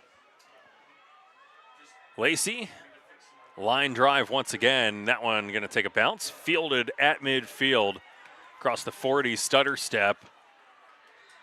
And it's Jaden Conaway on the return inside the 40. It'll be a short field here for the Buckskins. The thing I like about the Buckskins is they got a lot of good athletes. It's not one. It's about 4, 5, 6 guys that can catch the ball, can tackle. I mean, it's a really good group of skill kids. You gotta stop yawning. You gotta wake Ryan up today. Yawning. You want me to play you the As video? long as around the same time. Hey, you want me to play the video of Lacey scoring that touchdown? Let me find my earplugs. Turn that down. All right, you gotta find a way to get it stopped. They get up 21-0. It's gonna get real ugly. It's again running the jet sweep, well covered this time as Justin Iano had nowhere to go. Actually lose two. They love the jet sweep, and they run it to the boundary like crazy. That's the third time they've ran it towards the boundary. They like the matchup of doing that. But, all that does is set up the eye candy, Ryan, that you could run into motion, and then you give it to Rubel up the middle because everybody thinks he's going to run jet sweep.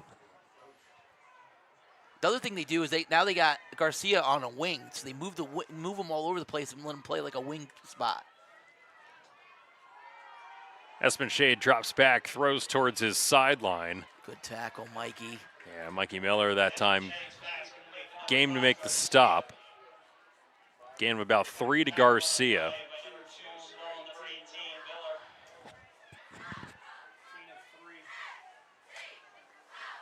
Espenshade, after missing on his first 2 due to drops, 5 for 5 for 58 yards. He'd be 7 for 7 if didn't have a case of the Butterfingers. He's very accurate. Third down, they will run, and Zona and Small make the tackle short of the first, so it'll bring up fourth. Yeah, jet sweep again. That's the 5th, 6th time they've run jet sweep. They ran it towards the field this time, so here we go. Here we go. Play of the game right now. You got to get a stop here if you want to hang in this game. 4th and 2. I think they go Rubel right up the middle here, and the Mules got to be able to stop them. Be tough inside. Otero back in. They'll line up Jacquez next to him. Yep. Hand up is up the gut. He tries Outside, to break it to the outside, and he's going to get it. He's going to get it, yep. Great move. He's got really good lateral quickness. He comes upfield. It's not there. He bounces it well, and he got the first down. Nice run there by Rubel.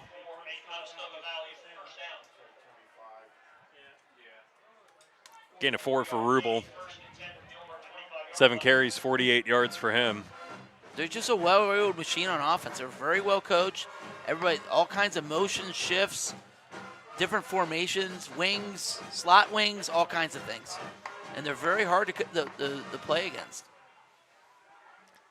Now doing that tight wing T formation. Yes. Now they're faking it. Shot Fake to end it, zone. throwing down the middle, and Touchdown. wow. What a laser beam. Wow. Garcia's, I mean, that's an unbelievable throw. They've ran jet 6 times. Now you fake the jet, and you hit the post seam route right down the middle to Garcia. I mean, your defense is going to freeze for a second. They ran jet 6 times. Unbelievable play design. Unbelievable pass by Espen Shade, and then a great catch by Garcia. It was actually a little out of Garcia's grasp. And he had to slide down, make the catch. That's disappointing. Makes it 20-0 Buckskins. Make it 21. And it's not like the Mules haven't been given some opportunities here, just have not been able to take advantage of any of them so far. And they'll be down 3 scores here with 4:04 left in the second quarter. We'll take a quick break. And when we return, the Mules will be receiving a kickoff right here on the Mules Sports Network. Life moves fast. Your insurance should keep up. At Goosehead Insurance, the Coley Insurance Group, Brad Coley shops over 30 top-rated carriers to find the right coverage for you. Home, auto, business, life. Whatever you need, they've got your back. Real service, real savings, real fast. Goosehead Insurance, the Coley Insurance Group, the power of choice.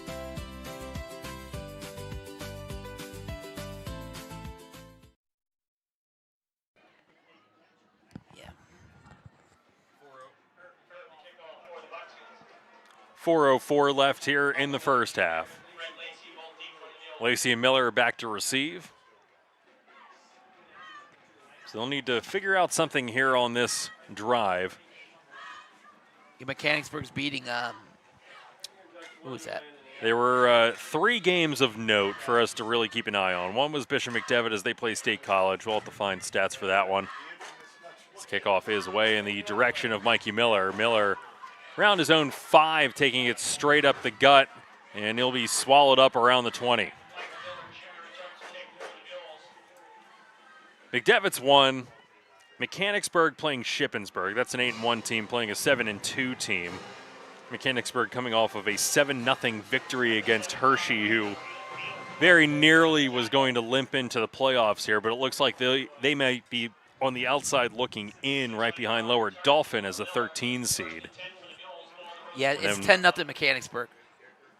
So those were really the 3 to keep an eye on, because those would be the 3 that were most likely to be an upset here this evening. New Oxford playing Eastern York. Likely to continue on. Conestoga Valley would remain undefeated if they're able to win here, as Small looked like he had a little daylight, and then that daylight quickly evaporated. They're going heavy Wildcat. They're bringing they got Burr in. They got an extra tight end along with Cooper Burr, and they're gonna hammer it. Looks like right now with Cameron Small, just hammer it. See if they can get some first down. Slow this game down. Go get a touchdown, maybe make it 21-7. I can't blame them. They have not had success throwing the ball, and it's not the worst idea when you think about get your running back here. Look at the stuffer back. They got 3 guys up top. Oh, all the safeties are down. Oh, now they hand it to Mikey. Now Great they hand call. it to Mikey Miller. Miller has a first down. Yeah, so they run the counter now. So this is like single wing stuff, not wing T, Ryan, single wing. And they ran the counter there with Miller. Great play design. It's a whole new offense. This is like single wing off football. I love it, baby. 6 or 7 for Mikey. We have not seen Cameron Small throw it yet this year. We have not. This time running out of the single wing. A Wildcat, I was going to say. You can say Wildcat. But it was very similar to their 2-point conversion formation that they showed off last week. Exactly. Same concept, and they've added to it. I love it. Like, I maybe just go to this and just, if you get 4 or 5 yards of carry, you know, that's what you do. I mean, look at that. You got all these And guys once there. again, yeah. They're just going to town here. Once again, slips a tackle, nearly Oh, he got it. nearly get decapitated, and now he's across the 45. You got all 3 of your timeouts. Keep doing it. And it looks like we will have a timeout taken here. Yeah, Rob's going to call. Coach And it will Flowers be by the Mules with 2:22 left here in the first. Is Cam Small able to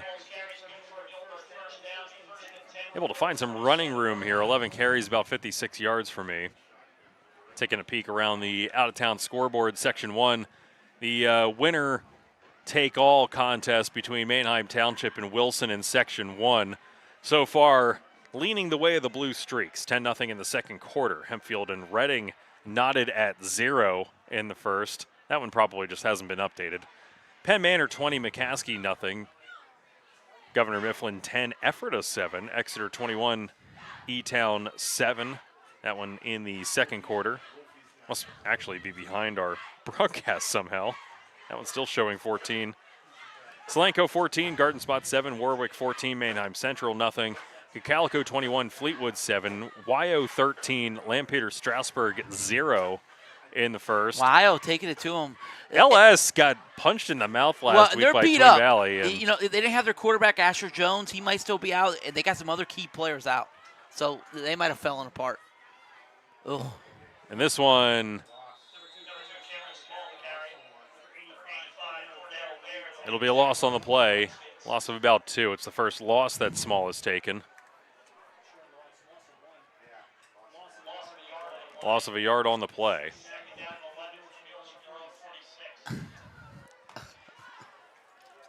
So now they'll send Baez back out there. Ran it a couple of times in succession there and doesn't work once. They'll throw it back into the pistol. Once again, all the safeties, everyone punching down. There's just nowhere to run. Mikey Miller up the middle. Much. Maybe a yard or 2. Just not much. Actually, there. sorry, it was Cam Small again. Maybe a yard. You got to throw it here. You got Baez back out Well, that's there. the thing. You're just threatening the Mules. Hey, you're daring them to throw it.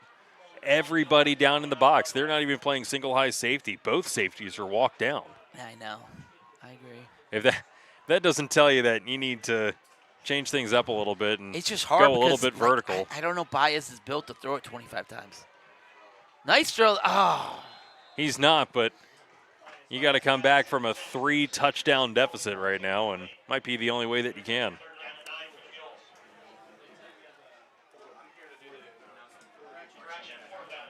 Well, here you go. You got to punt it here. 4th down. You have to. I mean, you can't give them the No, way you they've can't been give them throwing a the short ball. field right now. The way they're throwing the ball, no. It might be one play and done. It might be 28-0 before you blink. The Mules have just not got the offense going. Conestoga Valley's been one step away ahead of them the whole game. Just not much there right now. Can't throw it, can't run it, and you know the Buckskins got the advantage. Lacey, once line. again, another line drive. Takes a bounce at the 25, and the keep Mules going, will watch keep that going. one roll inside the 20. And down it at the 18. It's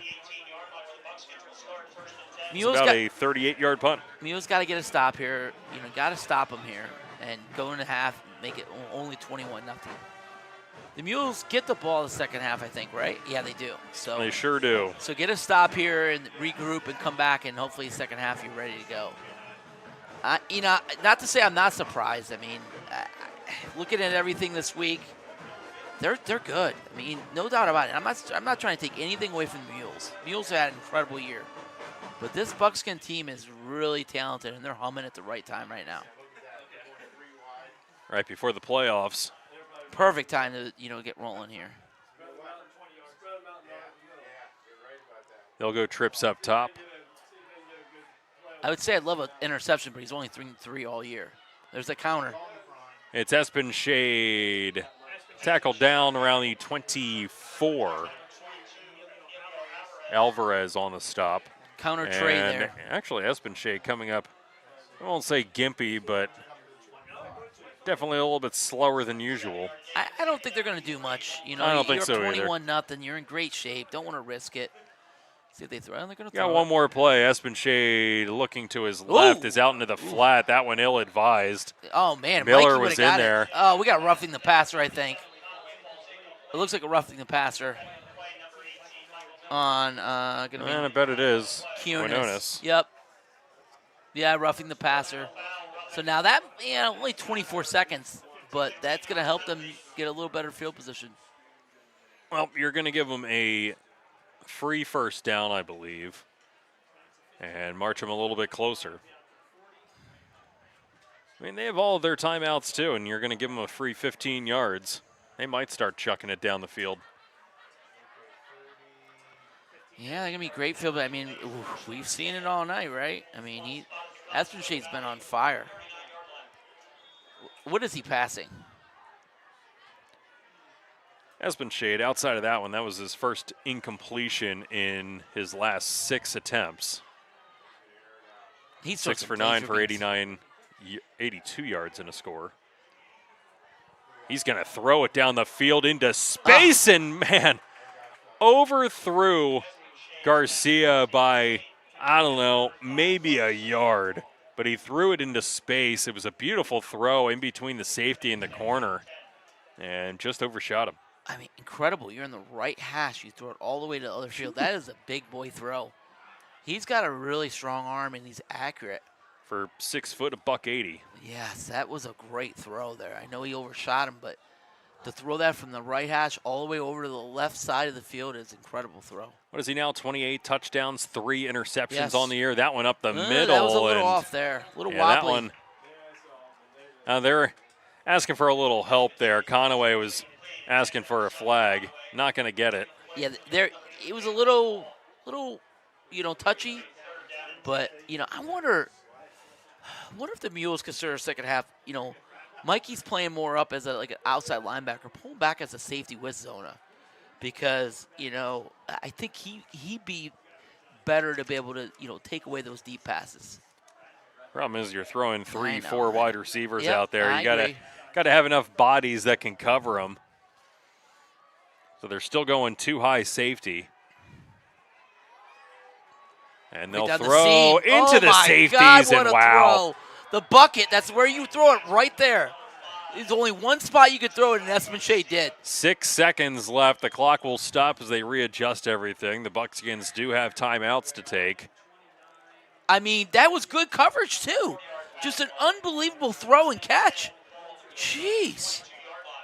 That's the best quarterback play I've seen in a while. Was that to Garcia again? Yeah. It was right in the bucket, right over his shoulder. I mean, Safeties man, converging from either yeah. side. It was almost going to be like It triple was a coverage. great throw. I've seen some great quarterback play over the years. I've seen, the Bo Pubella, make throws like Pabula. that. Pubella, yeah. Bo play. Pabula, excuse me. Bo, I just call him Bo.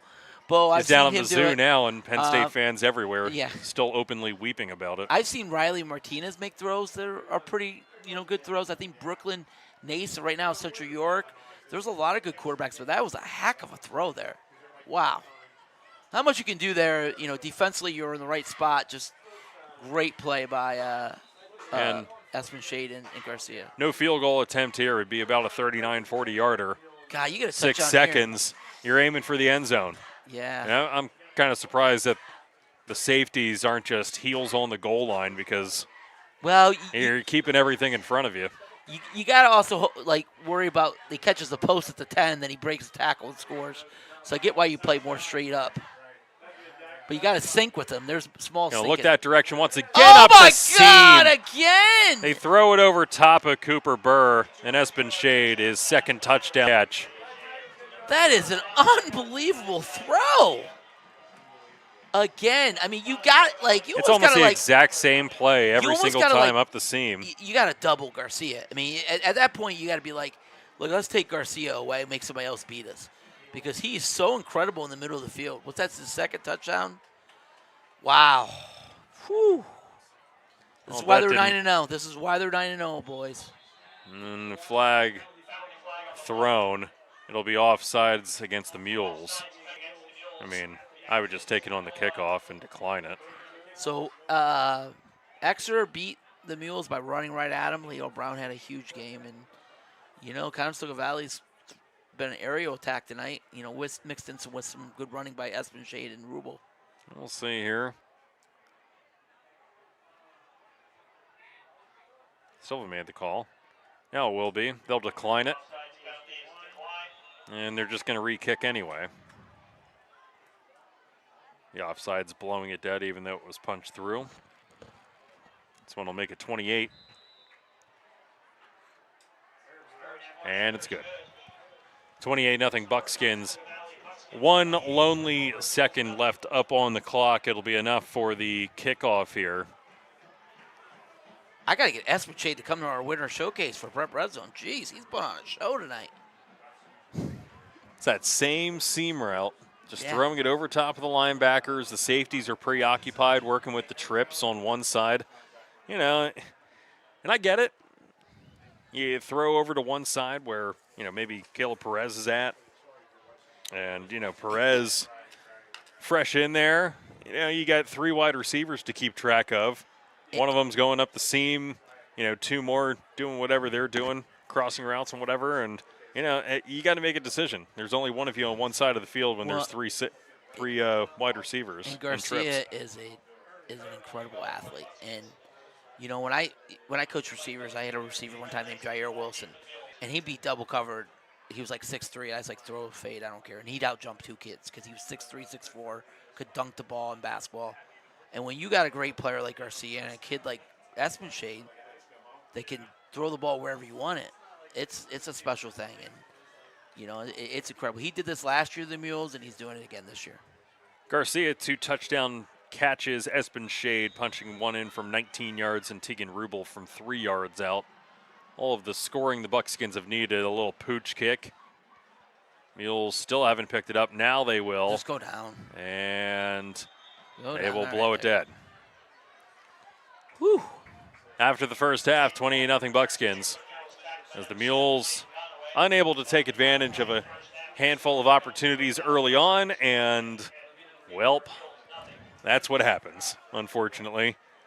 Can't take advantage of those, and things start slipping away rather quickly, and that's exactly what's happened here for the Mules in the first half. 28-0, your score after 2 quarters of play. We'll take a break here, and when we return, we'll take a look at the scoreboard and playoff implications and recap the first half when we come back on the Muhls Sports Network.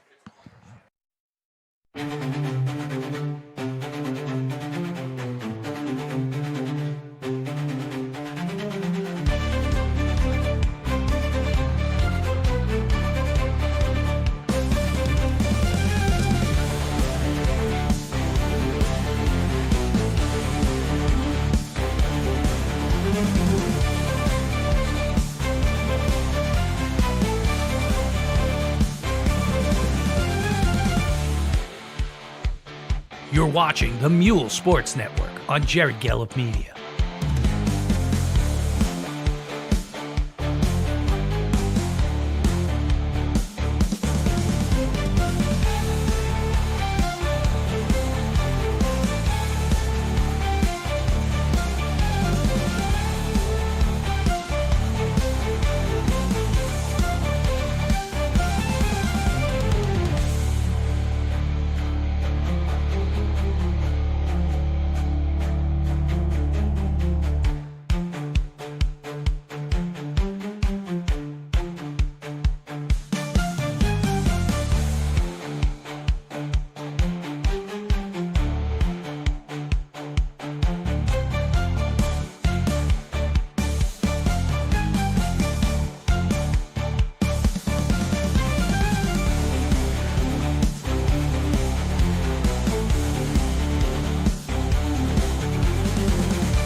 life moves fast.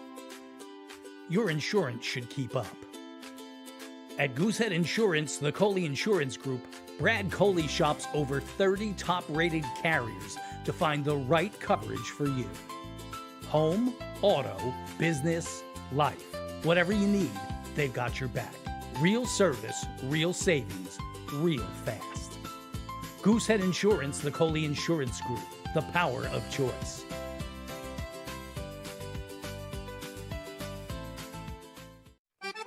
At Borelli's Creperie, Deli, and Market, they keep it simple. Good food, fast, fresh, and delicious. In the mood for a hoagie? Choose one from the menu or tell them what you want. A hot sandwich or a cheesesteak? They've got that covered too. Lunch meat for a family gathering? They have it fresh cut to order. Craving Italian? There are imported specialties you won't find anywhere else. Along with drinks, chips, snacks, and hot or cold brewed coffee in caramel, French vanilla, and hazelnut flavors. That's Borelli's Creperie, Deli, and Market. 15 Village Center Drive in Flying Hills. Good food, fast, fresh, and delicious.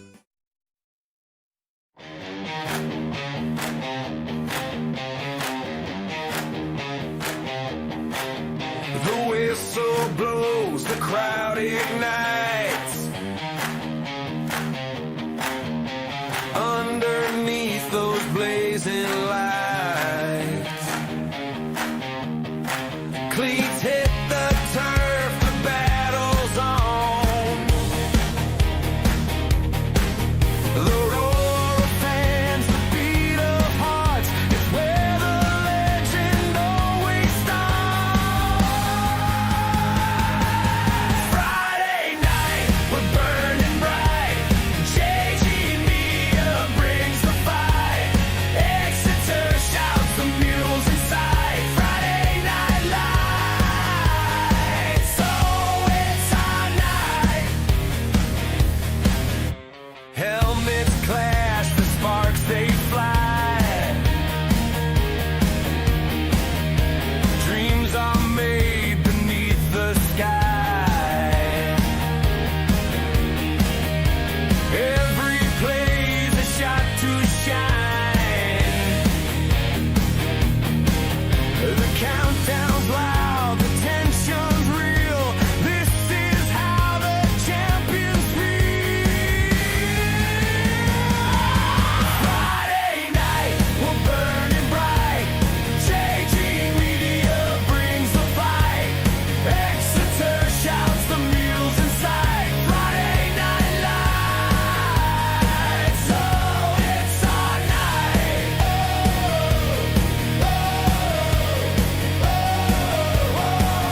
lot of people say when you're going somewhere, you don't want to look back. But I beg to differ. For her to see her father celebrate his graduation, it's the best feeling in the world. I can't lie and say it was easy. But sometimes you just have to stop everything and take it in. I looked at everything in a different light. I realized it started with me going back and getting my high school diploma. Food isn't just fuel to live, it's fuel to grow. My family relied on public assistance to help provide meals for us. These meals fueled my involvement in theater and the arts as a child, which fostered my love for acting. The Feeding America network of food banks helps millions of people put food on the table. When people are fed, futures are nourished. Join the movement to end hunger, and together we can open endless possibilities for people to thrive. Visit feedingamerica.org/actnow.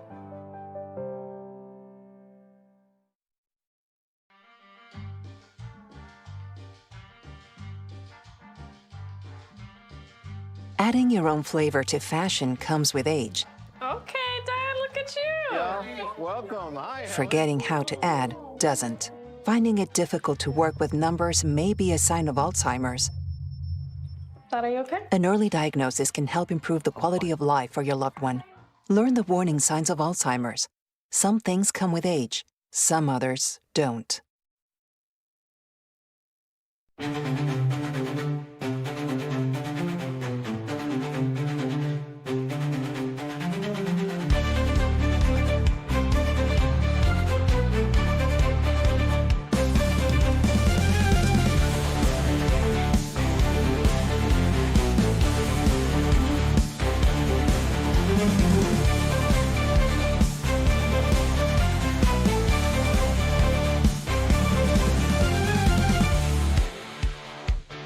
You're watching the Muhls Sports Network on Jerry Gallup Media.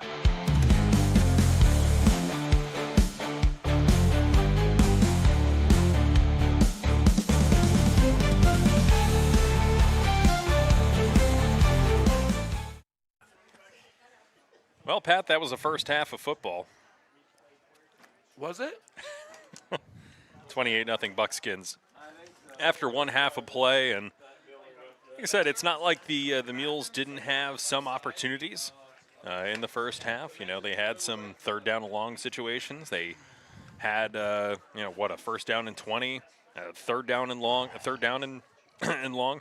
You know, Espenshade able to wiggle his way out of a 20-yard and, goal situation and got 22 on the play, kept the drive moving. They scored at the very end there after a 15-yard roughing the passer penalty, kind of kept them alive. It was third down, had an incomplete pass, could have potentially walked them off the field, with one more play and instead give them some life. And, it's just kind of the way that the first half went here for the Muhls, that unable to convert on any of the gifts the Buckskins were able to give them. But boy, howdy, did the Buckskins sure take advantage of any Muhlenberg mistakes in the first half. You have these bellwether games, these benchmark games, and the Muhls, we've been praising them. We should. It's one of the most best stories I've ever seen. Going from 1-9 2 years ago to 4 wins last year to now 8 wins this year. But you're playing a different game. This is a different level than playing Academy Park an Ephrata. This is a really well-oiled team that's going to, that should hang on here and go back-to-back years of 10-0, and that's incredible. And the Muhls didn't match everything Conestoga Valley had. Conestoga Valley was the better team in the first half, offensively, defensively, special teams in all areas, and that's why it's 28-0. Couple of scores from Espenshade through the air, one on the ground and another one from Tegan Rubel, leading to your 28-0 score here at the break. Josiah Garcia, 5 catches, 132 yards, 2 scores. A lot of them, basically that seam route just working over the middle. He's running past the linebacker. They drop it over the top and right in between the two safeties. And that play has worked to perfection, especially the last couple. He went for 40 and 22 yards. It's almost defensive. It's hard to stop because, like you said, they have the trips the other side. You have to cover other guys, and Garcia's so quick. And it's a perfect throw. The last two balls he threw were perfect. I mean, Espenshade can't throw it any better than that. and he threw it on a rope right where only the receiver could catch it. And it's hard to stop. I mean, it really is hard to stop. And, you know, when they get in the playoffs, they're going to run against eventually down there, run into a really good Bishop McDevitt team that's probably going to give them fits. But other than that, I think everybody else in the District 3 playoffs, they should be able to hang with and have a good chance to win. McDevitt's going to be really hard because they're just loaded with college players all over that field. And they're the favorite to win District 3 for 5A. But taking a peek at what McDevitt's doing, because there are a handful of games here that are crucial for playoff seeding. New Oxford would likely stay at 1 with a win over Eastern York. Conestoga Valley would stay at 2. McDevitt's an interesting one because they are playing State College. They win against State College, and they were winning, by the way. It was 9-0 in favor of McDevitt against the 6A squad. But 2 touchdowns in just 10 seconds of gameplay for State College. They scored a touchdown with 44 seconds left. They recovered a fumbled kickoff on the McDevitt 22 with 35 seconds to play and then punched it in immediately afterwards. So State College, weirdly enough, trailing for the vast majority of that game so far, and they now lead 14-9 at halftime. Wild times up there. McDevitt turning it over 3 times in the first half against State College, still just down 5, and maybe happy that the brakes were being pumped at that point. That one, if McDevitt loses to State College, it's not the worst thing for them, but they would drop in the power rankings. You do have Solanco taking on Garden Spot. That's an easily winnable game for them. You also have Warwick at 7-2, slipping in there as the 5 seed. Warwick playing Manheim Central this evening. And they're taking care of business. And they're taking care of business against Manheim Central. It's 28-7. That one was in the second. Solanco 21, Garden Spot 7. So both of those teams really taking care of business. Not an awful lot going to change. Probably 1 through 5, except for McDevitt. McDevitt's kind of the wild card in there. They're playing for some type of first-round bye for the most part. Mechanicsburg would stay at 6 right now, the way that things are lined up. The Muhls would likely drop to 9. Exeter would move up with an 8-2 record as they're taking care of E-Town here this evening. And depending on what Redland does, they're playing Mifflin County. That one's another strange one. They're playing out of district here in week 10. So we'll have to try to peek at how they're doing. I don't know where I find it's got to be somewhere on X, I'm sure. Yeah, let's see if we You can just find start searching for the school name, and usually that's how I. Not an awful lot of tweets about Bishop McDevitt these days, unless you're.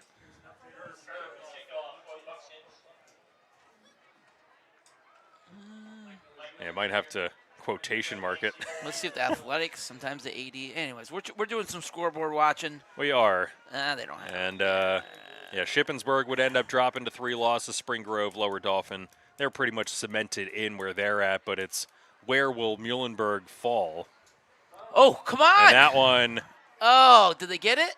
I think the Muhls got it. A flood kickoff that time, and the Muhls will stay on top of it as that one ran up the arm of Emilio Alvarez trying to field it. Yeah. Faulkner on the stop. Well, this is one of those things that you come out in the second half. Oh, it's a lot. Mifflin County beating Redland right now. So that would maybe Muhls was fall to just 8 and Redland stays at 9. Well, we'll see. Let's ask AI. All right, and not Allen Iverson. Baez immediately throwing. That one is a forward pass as Archie, or not Archie, sorry. Is that one in the? It's the same numbers 2 years ago. That's 2 years ago. My brain's still flubbing that in the direction of Lacey. Killing some worms in the process, second down. Well, you know, when you're down 28-0 at the half, and unfortunately as a coach, I've been there a lot, you got to tell your players, look, you know, you may not come back and win, but we got to go out and let's go win the second half. Let's go get 2 touchdowns, hold them to 0, and make it look good, and get in a groove because that's what they need. Baez looking, and he's going to be a sack lunch. It's all CV today, man. Matanti in on the stop, as well as Tegan Rubel. I see some yelling in the huddle. Come on, Muhls got to keep it together here. Baez will take the loss. And they're now back on the 26-yard line as Miller will run it in. 3 and out, down 28-0 is tough.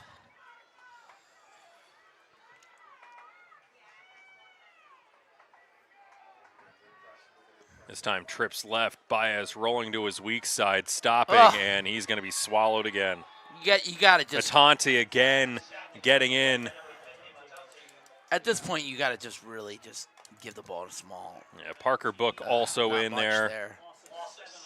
A loss of 7 for Baez. And the Mules go 3 and out. It's 4th down and 25 as a result. Maybe worst case scenario here for the Mules coming right out of the break. Yeah, they went backwards. They lost 20-some yards. Lost 15 yards. Oh, jeez. Lacey up and away, not the best punt end either. over end, and it's going to hit the Mules somewhere around the 45 on their own side. We'll put it at the 45-yard line. Just disappointing, if you're the Mules. I mean, you feel like they're a really good team, and they are, without a doubt.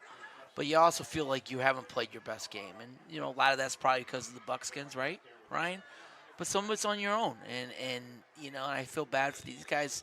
These seniors deserve all the praise in the world from going 1-9 as sophomores to now going to be probably 8-2 here. But, tonight is a little disappointing for sure. And I'm sure Rob Flowers will say the same thing. Handoff by Espenshade. It was a good effort that time by Justin Jacquez. Just holding on to him. Trying to pull him along like a sled. Yeah, so Redland is the 9th seed, right? Redland is the 9 seed. So if they lose and Exeter loses, if Muhlenberg loses and they lose, it could be the 8-9 seed with Redland coming here, which would be incredible. A home playoff game? Come on. Man, he's good at stepping up and at least getting something. Nice tackle, Cam Small. Yeah, that time Cam Small coming up and popping Espenshade and driving him back at least. Gain of 2. 3rd down and 7. No, if you get a stop here, that'd be great. They got trips here. Now you got Garcia. He's going to go across the middle again. Hit his seam route. Now they're running. Looking once again up the middle, off the hands. He was looking for Connor Fisher up the seam yet again. It's incomplete. 4th down. Yeah, they got a punt. So good job by the Mules defense.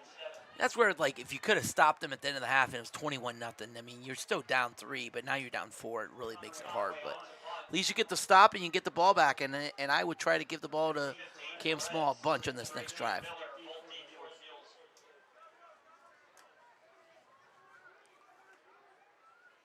Jaden Conaway is in to punt.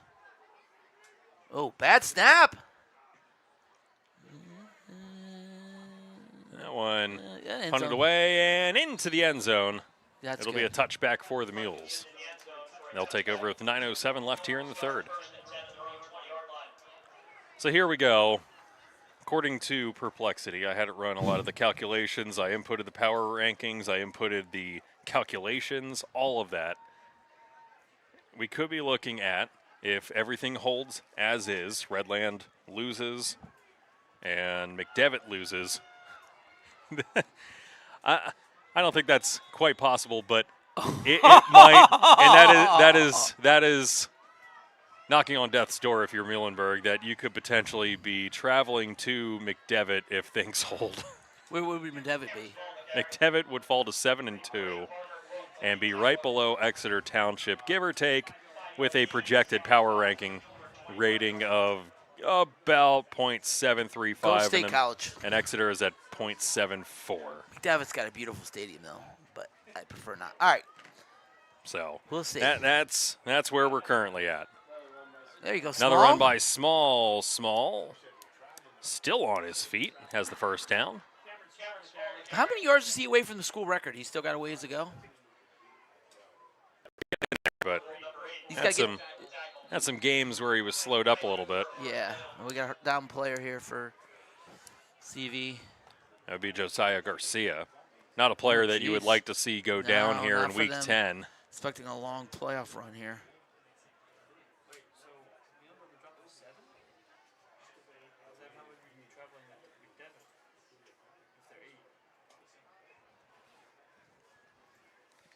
Muhls would fall to 8 and have to travel.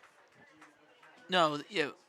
Or would potentially host Spring Grove. Yeah, there you go. Depending on how now things you shake scared out. me out. Good God. I don't know why Perplexity can't just rank these stupid projected rankings highest to lowest, because they're not.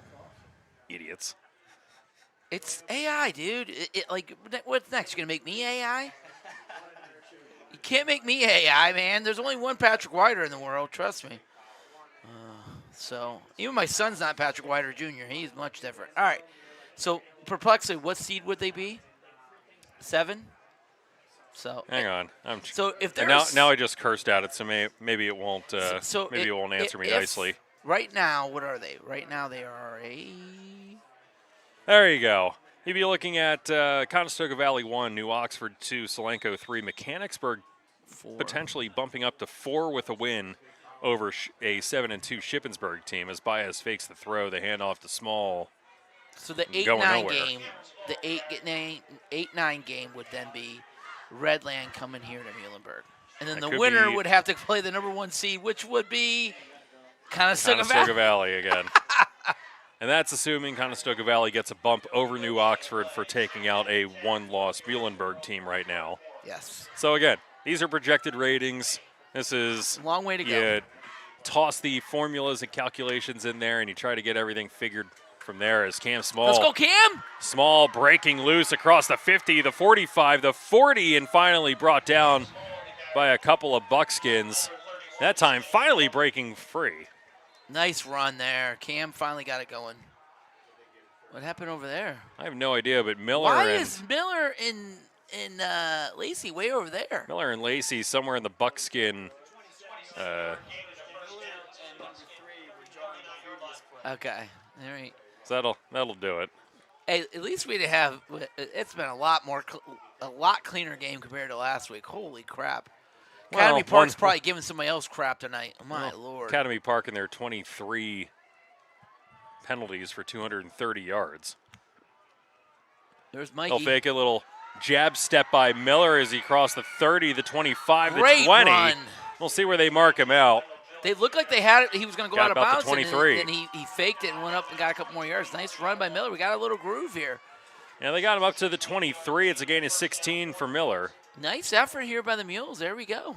Not dead yet. 7:25 left. I mean, in the third. Yeah, it's still tough, but yeah, I mean, no matter what, you want to get some momentum for the playoffs. You're in the playoffs no matter what, so you want to get some momentum and play better.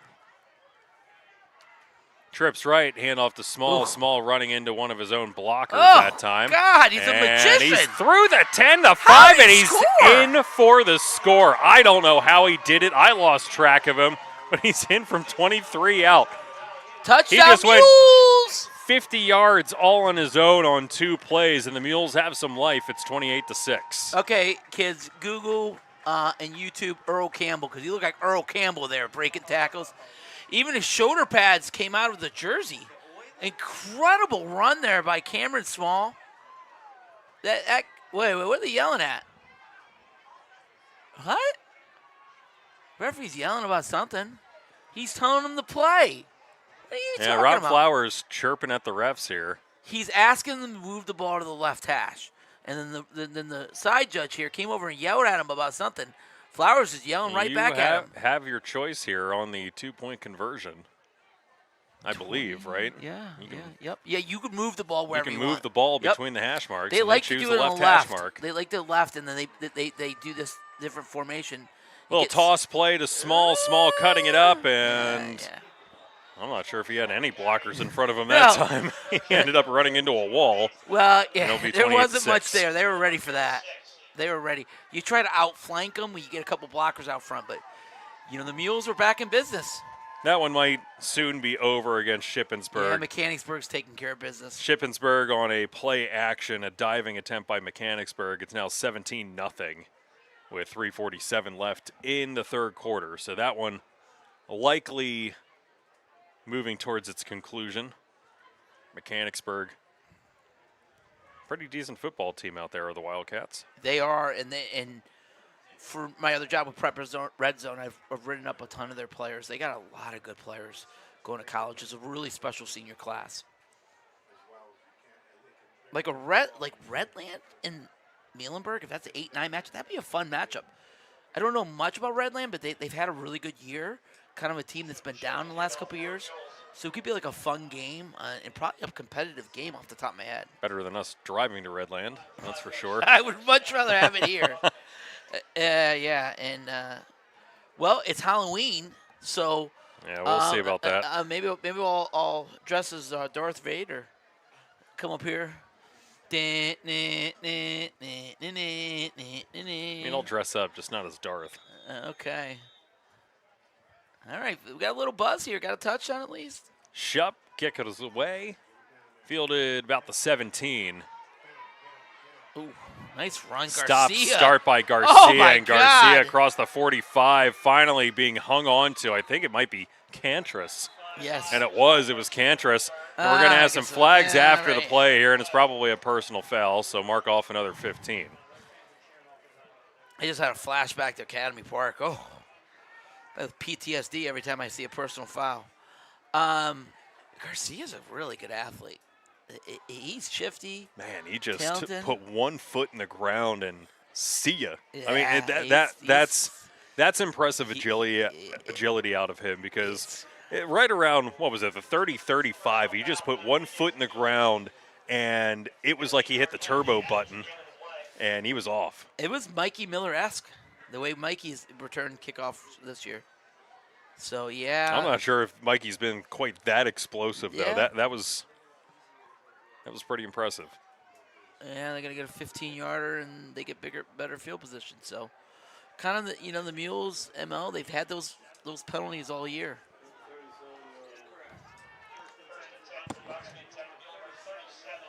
Buckskins will now get started on the 37-yard line.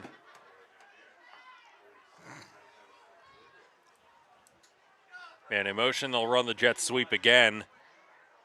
This time, the Muhls game to stop it.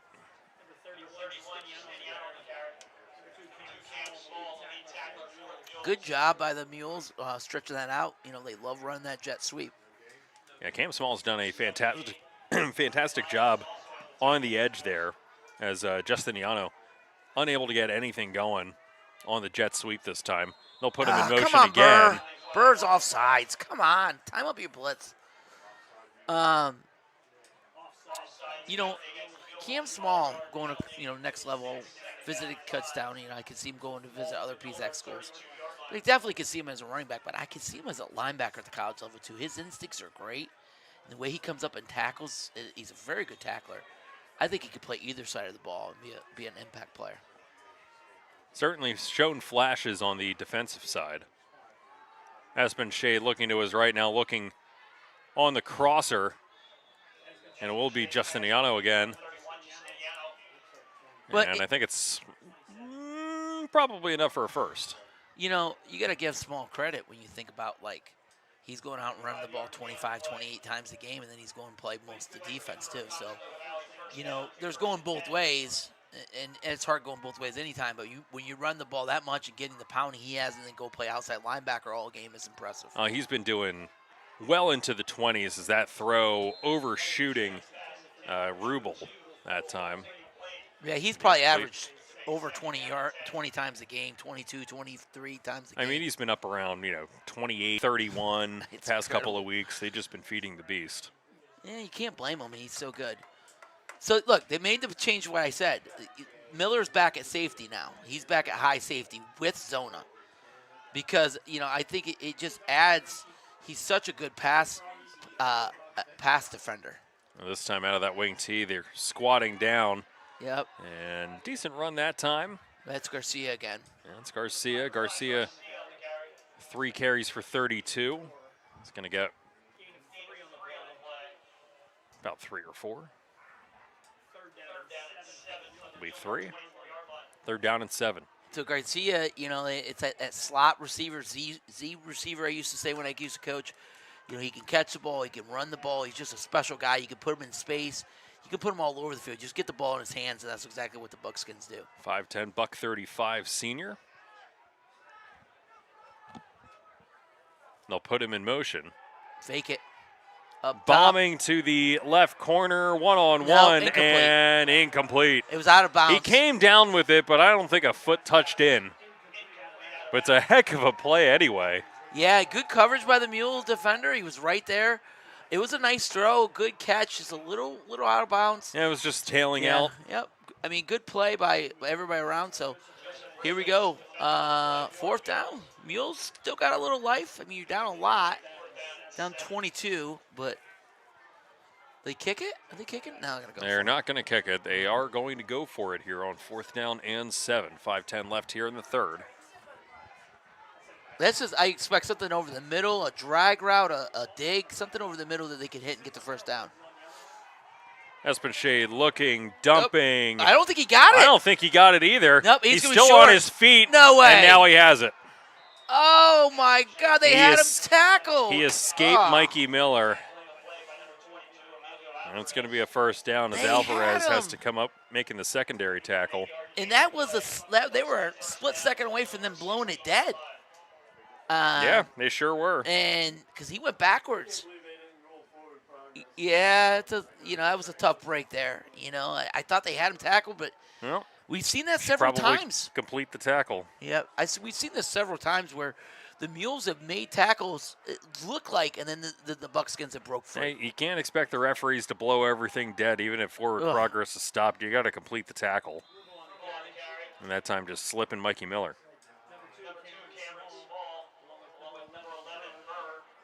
Small and Burr in on the stop, but it's a gain of about 7.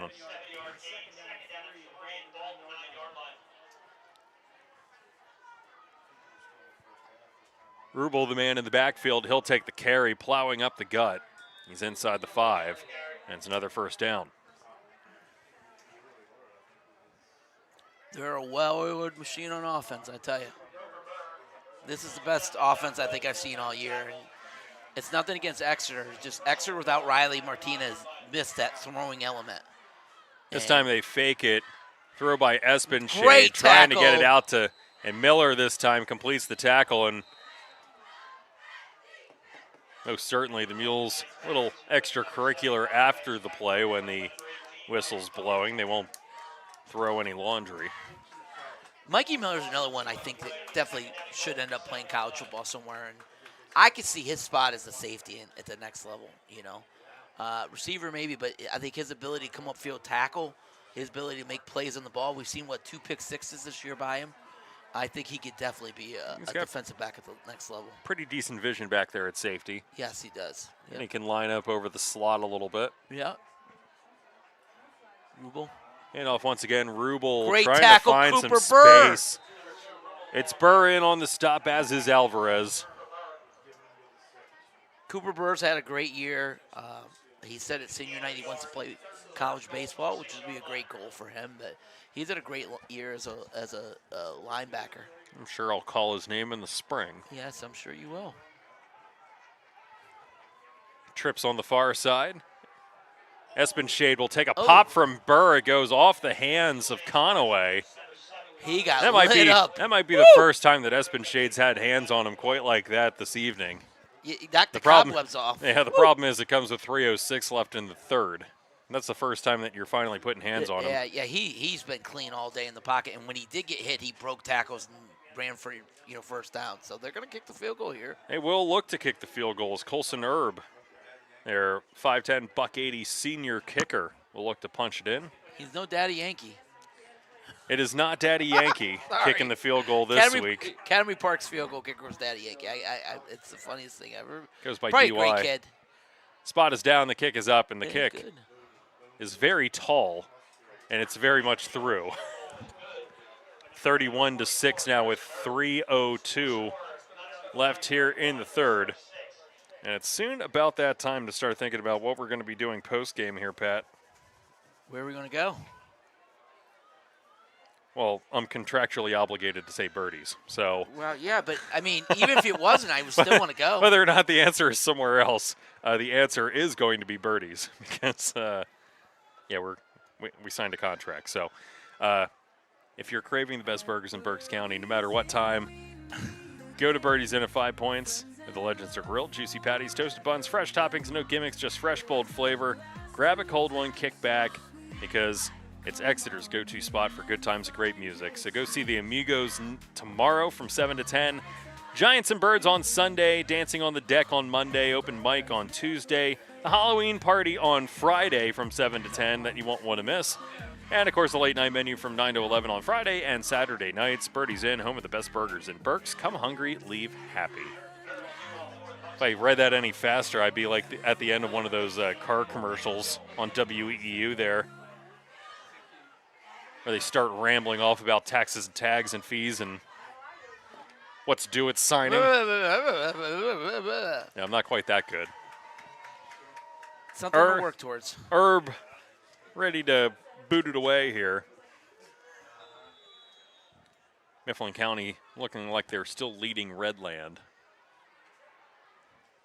Keep an eye on some of the other ones. A little squib kick.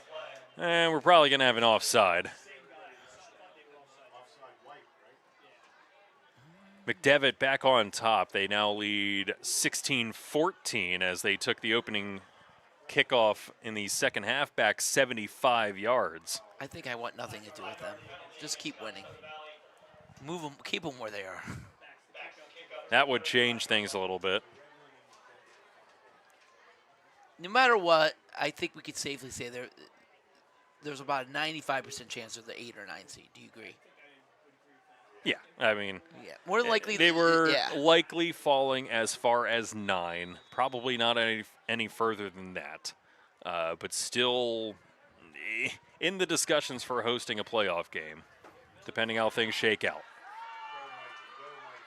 Miller looking for some space. He's across the 30, 35, finally swung down. And we're going to have a flag thrown somewhere inside the benches, as this will probably end up being a personal foul, and they'll walk it back on the Mules. Don't say that. I get PTSD from last week. Just telling you what I'm seeing. 28-0 Exeter. I figured they would get back on track against E-Town. Yeah, E-Town. It's, Exeter, 2 weeks in a row lost to, Hempfield in an upset, and then last week, heartbreaker against Conestoga Valley. Tough break for E-Town. I think that Exeter and Bauer got all over them, and to really, he wanted to win this to get back on track. So they're 8-2. So they look like they're going to be 6-7 seed going forward here. I'll take a peek to see what it looks like if McDevitt wins, but Redland loses. Flowers is mad about something.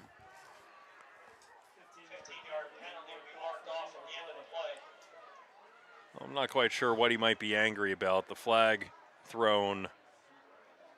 I mean, it was basically thrown on the track. Thought I saw it get thrown up there and landed on the track because it wasn't even on the field where they were calling this penalty. He's not happy. It was off the field of play. That's a deep conversation. I wish I could have heard that conversation. Look at it. He's still talking to him. He's still talking to him. Holy crap. This one up the gut, and a flag thrown here, as Mikey Miller will probably end up getting walked back. Might be a face mask. Might be a hold. Who knows? If McDevitt were to hold on to win, they would likely continue as the 3 seed. They would hold on to a first-round bye. Muhlenberg would then, if things shake out that way, would potentially host Shippensburg here. Wing T, baby. In matchup. I think Shippensburg runs Wing T.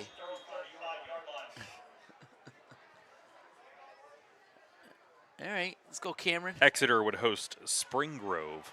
That'd be a heck of a game. Spring Grove's good. Small. Bumps up to about the 40, gets about 5. It's going to be fun to see these playoffs. And having the Mules part of it for first time since when? Ryan, our producer was probably in diapers. It's been a bit. Been a bit. Been a bit. Been 2 decades since they've Yeah. held a Section 2 crown here. We're going to have another flag and likely a hold coming. Yeah, hold's coming here. Just sloppy for the Mules tonight. You know, offensively, just can't get a lot going. Cam's kind of like he's limping off right now. Cam had some, I believe, hamstring problems last week that he was trying to work through. They had pulled him off for some series. You can see he's kind of laboring over to the bench. Not a great thing if you're the Mules. But at 31-6, 2:03 left in the third quarter. Keep him healthy for next week. Yeah. I mean, now you got to, and I hate to put it that way, but you are going to have more football after this evening. And regardless of how this ends up shaking out, you may end up needing him. Mikey Miller spun down around the 45 back to the original line. I wouldn't mind seeing Faulkner here running a little bit. And he's probably going to be your starting running back next year unless somebody else comes out of nowhere. He's been kind of the third string guy here. Yeah, was Adochi to start? Yeah, Adochi too. That's the other one. So those are the two. But yeah, Jaden Faulkner, sophomore, 5'10", $181. He's probably the next, him and Adochi are the next two, I bet.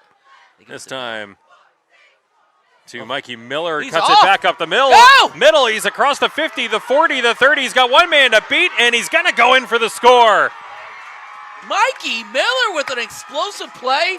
It was a little pop pass. They went to the right, and he cut it all the way back to the left, and with a great gain. Unbelievable play by Mikey Miller, and touchdown Mules. Incredible. They're explosive, man. You get these guys on the edge, they make some plays. Not too shabby there for Mikey. Not too shabby. Now we're going to have a chat up here about whether it was a pop pass or a handoff. It's a handoff. Come on. That was a run. It's a pop Was pass that a to run me. or a pass? All right. We got some debate. I think it's a run to me. Looked like a counter play to me. All I know is I got eyes, but maybe I'm wrong. I think there's debate whether that is a pass or not. But anyways, all right. Give it to Faulkner here. Let's see what he can do. I think I'll throw it. I think we've all... Ooh, not much there. Yeah, no. 2-point conversion going to fail here. Well, whatever it was a great play by Mikey Miller. Run or pass. He's an incredible athlete. And a touchdown, Mules. A little momentum here from the Mules. You onside kick here? I hate going for two there both those times. If you could have kicked it, it's 14.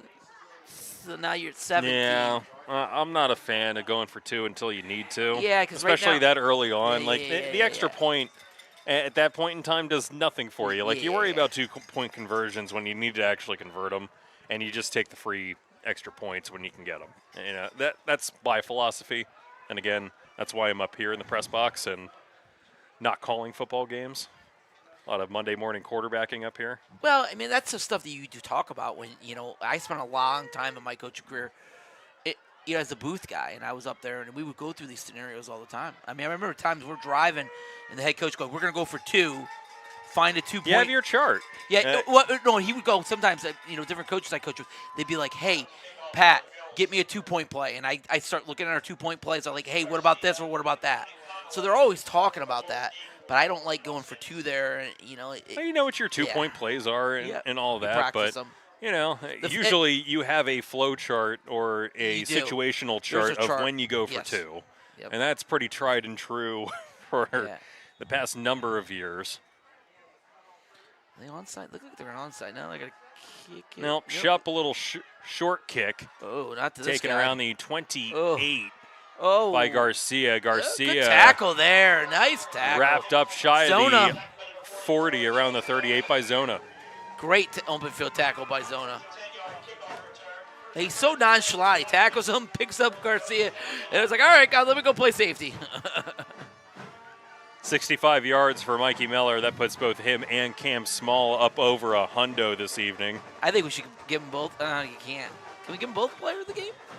Do whatever we want, Pat. We Don't gave we- two don't we have- players player of the game last Do we have time. 2 trophies? Can we each give them the trophy and not give it to the visitor? Do we have trophies this evening? We do. We do. Do we give 2? And we're They going to just have to both been find great. someone. Is that wrong? I don't know. All right. All right, come on, Mules. Get a stop here. Make it interesting if you get a stop here, Ryan. Hand off up to about the 41-yard line. There's one thing I know for sure about this Muhlenberg Mules defense team. They won't quit. A Rob Flowers team doesn't quit. So they're going to keep going to the last whistle. They might end up losing, but this is a good effort to get 2 touchdowns in the second half. And they might not quit, but they do have to play smart. You know, the personal fouls, Yes, 20 you gotta stop yards that. off the sideline. But you get 3 and out here, it could get a little interesting. Have to avoid the mental mistakes. This one There's thrown Garcia. out into the flat. Ooh. And Zona caught flat-footed Ugh. that time. One man misses. He's across the 30 and finally tripped up around the 25. Garcia is Electric. I mean, it's. I know it's a weird thing. Kids today be like, "What?" But it's like what my buddy used to say when I used to coach. He goes, "You can't catch a guy in a phone booth." I mean, he's so incredible. His lateral quickness. Mikey Miller is an unbelievable tackler in the open field, and he just went by. Josiah Garcia, I have him for 6 for 167 yards and 2 scores right now. And his rushing. He got 3-4 rushes for what, 40? 30? Garcia's got 4 rushes for 35. So he's at like 190 some yards. Yup. Not even including kickoffs. It's all-purpose yards. He's well up there. Espen Shade stepping forward into the pocket and tackle down. as he runs smack into Brian Stottleman and Alvarez. Second down.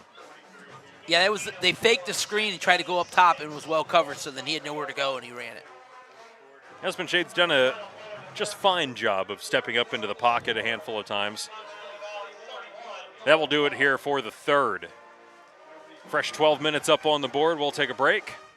And when we return, we'll polish this one off here in the fourth. 12 minutes up on the board, 31-12, Buckskins leading and driving when we return on the Muhls Sports Network. At Borelli's Creperie, Deli, and Market, they keep it simple. Good food, fast, fresh, and delicious. In the mood for a hoagie? Choose one from the menu or tell them what you want. A hot sandwich or a cheesesteak? They've got that covered too. Lunch meat for a family gathering? They have it fresh cut to order. Craving Italian? There are imported specialties you won't find anywhere else. Along with drinks, chips, snacks, and hot or cold brewed coffee in caramel, French vanilla, and hazelnut flavors. That's Borelli's Creperie, Deli, and Market. 15 Village Center Drive in Flying Hills. Good food, fast, fresh, and delicious.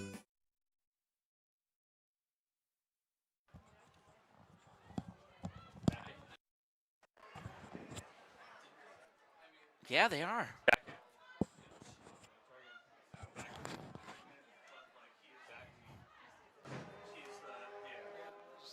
Me too. Back at it, as I don't know what's happening with our board here, but the first input not liking me right now, and flag thrown False start. before the play is off. How about this? Berks Catholic and Invercloner in overtime. That's incredible. Berks Catholic leading 14-7 as Owen Schulk got the corner, goes 10 yards for the touchdown. Now it's Anvil Cleona's turn. So Alex Reale no good on a 48-yard field goal attempt to win it with 3.3 seconds left. So that's what happens when you have Berks Catholic, wing T, Anvil Kelowna option. You get an overtime. I've watched the Dutchman play before. You get an overtime game with. Oh my God, that was incredible! What incredibleness! Second and short now. They went to overtime at like 8:45. Oh my God! Got places to be. Espen Shade on 2nd and 1, throwing for the end Zona! zone against Oh, Zona. great catch! One-on-one coverage, and Jaden Conaway with the score. Zona couldn't get his head turned around. that's just a great throw. You throw it up and you just let my guy make a play. And, Conaway made a great play, and Zona just couldn't. Great coverage. He's right there. Just couldn't feel it and turn around and make a play. There's some really great games right now. You got Manheim Township, Wilson going back and forth. Yeah, that one's for the Section 1 crown. You got Lancaster Catholic, Schuylkill Valley 10-10. Schuylkill Valley who played the Mules week 1. Remember that game? It was hot. Mules came out, took care of business week 1. That was an incredible game. Conestoga Valley will take a timeout here.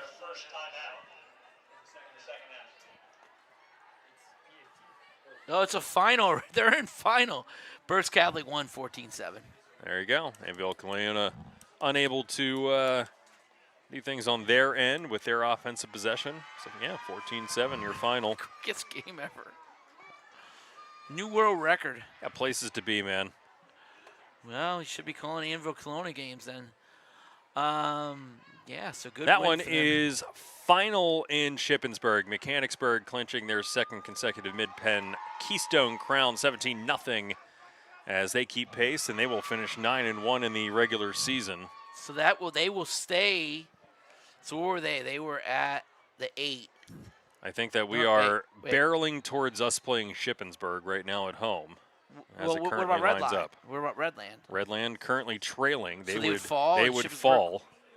Muhlenberg would still have 2 losses, so they would be above Redland. Exeter would leapfrog Muhlenberg with the win.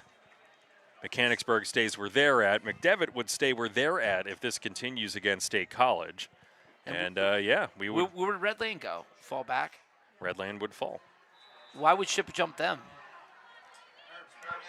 It's just where Redland's power ranking ends up. Okay. Okay. We'll see.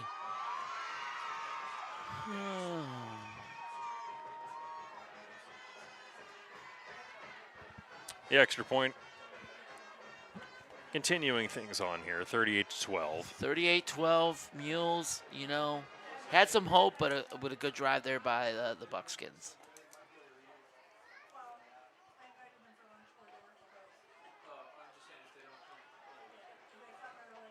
Yeah, we'll see. Redland may end up slotting in somewhere in there. Right now projected potentially to fall below Spring Grove and Lower Dolphin with 3 losses. Again, there's a little bit more than that. You get your opponent's winning percentage shifting around and everything else. Yeah, and so we'll see. It's an inexact science. There's a whole lot of variables that you have to toss in there, and let me tell you, they're really hard to keep on top of, especially with the opponent's weighted winning percentage and things like that. It's not easy. It's like trying the to get it BCS. right. Pretty much. Regardless, the Mules, like we keep saying, Mules has had a fantastic season, and looks like they're going to come in the short end on this one, but still nothing to snooze at losing to 2 really good teams. If you lose this game, you're going to lose to a team that has 0 losses, and a team in Exeter that has 2, and so that's incredible that you beat everybody else. Miller with it from the 8-yard line. He's across the 25, across the 30, up close to about the 35 by the time he's all said and done.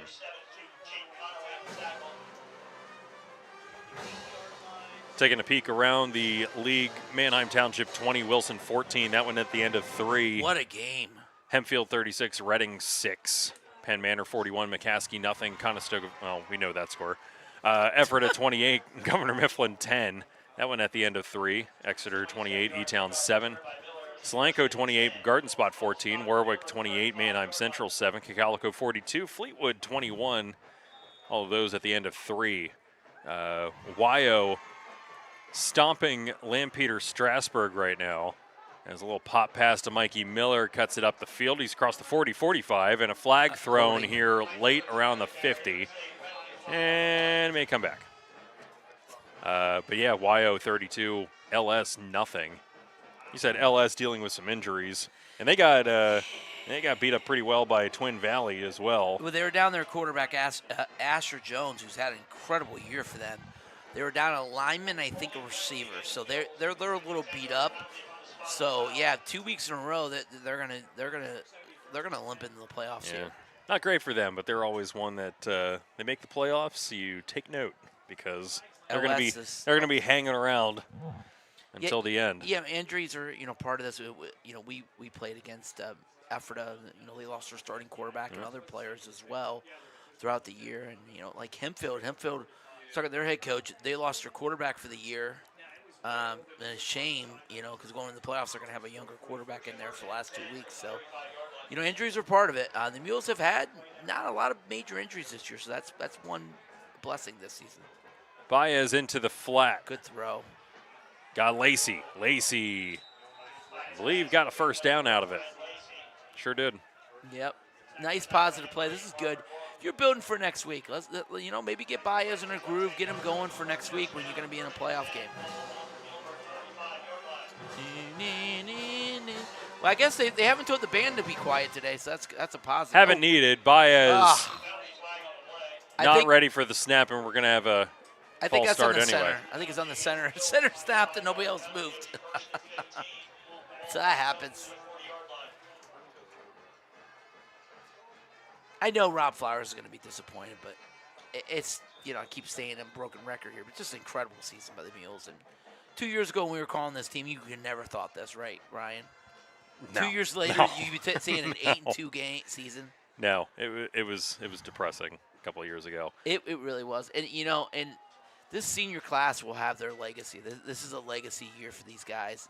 The Mikey Millers, the Cameron Smalls, keep up and going down the line. We don't talk about the linemen enough, but they've been selfless as well. And you're talking Jeffrey Collado, who decided, coach asked him to go play O-line. Xavier Otero, Tony Ferreira, Julian Baez. These guys, Connor Cantner. These guys are seniors. They've been here when they were 1-9, and now they're going to be here when they're 8-2, going to make the playoffs. And I forgot last week to say hi to Mrs. Cantner, who provided us some food. Oh yeah, Mrs. Cantner, thank you. That was delicious. Appreciate it. Forgot to do that last week. I'll do it now. Yeah, a week late. Never. Little pop pass once again to Mikey Miller. Miller trying to stretch it out to the sideline. He's across the 50. And once again, close to a first down. Mikey Miller, came in with so much hype as a sophomore, and they fell flat. It wasn't his really fault. It was everybody around him. And now he's blossomed the last 2 years. And, the Mules are going to rebuild next year. We're losing everybody. And they got some players coming back with Baez. They're going to have your quarterback back, but going to lose a lot of linemen, going to lose some wide receivers, going to lose your running back. It's going to be a rebuild job, so it's going to be you got to get these guys in the weight room, and you got to get the development, and you got to hope that, one of these running backs pop, Faulkner, or what was the other guy you mentioned? You got to hope that they pop, and you got to hope some receivers develop. You got Adochi, and you got some guys, but unfortunately, a lot of the guys that we were calling 2 years ago were sophomores in this program, and now they're all seniors, and you just continue to build. And then every other team does it. Yep. Christian Cooley, they're going to miss him as tight end. He's done a great job this year after playing quarterback, buying into playing tight end, blocking, a glorified 6 lineman at times, caught some passes here and there, but mostly as a blocker. It's going to be a rebuild job. So you great credit to Flowers, and then next year he's going to get to work all over again, like a lump of clay, and start over. Pretty much. That's for these younger guys to hit that weight room and get started early. Baez fakes the handoff, runs into a wall. Well, you're going to feel good. You're going to have a quarterback coming back. You're going to have Baez coming back. You have 2 more years of Baez at quarterback. He made great steps this year as a passer, and you hope that he can take more steps next year as a passer and take another step, and maybe next year he can go and do what Espenshade and throw 20, 25 times and bring you back and win a game. That would be the goal. Well, I think part of that is, like I said, I say it every week, you expand the route tree just a little bit more outside of just running go routes or running to the sticks, and that time, there you go. Little in pattern by Cantris. You have has the first down. You have the 2 inside guys run verticals, and then you just sneak that Clear guy out in. underneath. Yeah, clear out underneath to get that dig in route, and good catch, good throw. Alexis Cantras catches it. Nice throw by Adria Baez. You're going to lose Cooper Burr on defense. Another loss. So, yeah, it is senior. The cupboard's going to be somewhat bare next year. But you'll have a junior Adriel Baez at quarterback. You'll have a junior Caleb Perez coming back. Faulkner, Rodriguez, they'll both be juniors in the backfield. You have Zona back as your safety. We'll have Zona back so that's as good. safety. And yeah, it's trying to build up some of these guys like a Lucas Hafer, a Corey Little, some of these guys that are, weighing in about a buck, 230, 280 in the case of Hafer that time. Trent Stoyer at 240. Jacquez will come back at 305. You got a couple of sophomores as well, like Julian Baez. So they're going to have some guys, and they're going to have to hit the weight room, gain a little extra poundage. As Baez this time, taking it himself, dives forward for the first down, shy of the 20. A couple transfers wouldn't hurt either. Oh, hey, that's how you got Cam Small, ain't it? Cam Small and Fred Lacey. Lacey came from Daniel Boone, and Cameron Small came from Reading. Mm-hmm. I'm not saying anything bad. I'm just saying that they both did transfer in. This time, coming back. A little too much running room up the gut, and there's a reason for it. There's a certain public school that I always say they use the transfer portal a lot. It's a 6A school. And I don't know. They always seem to have players just transfer into their school. It's a 6A program. I'm not going to name names.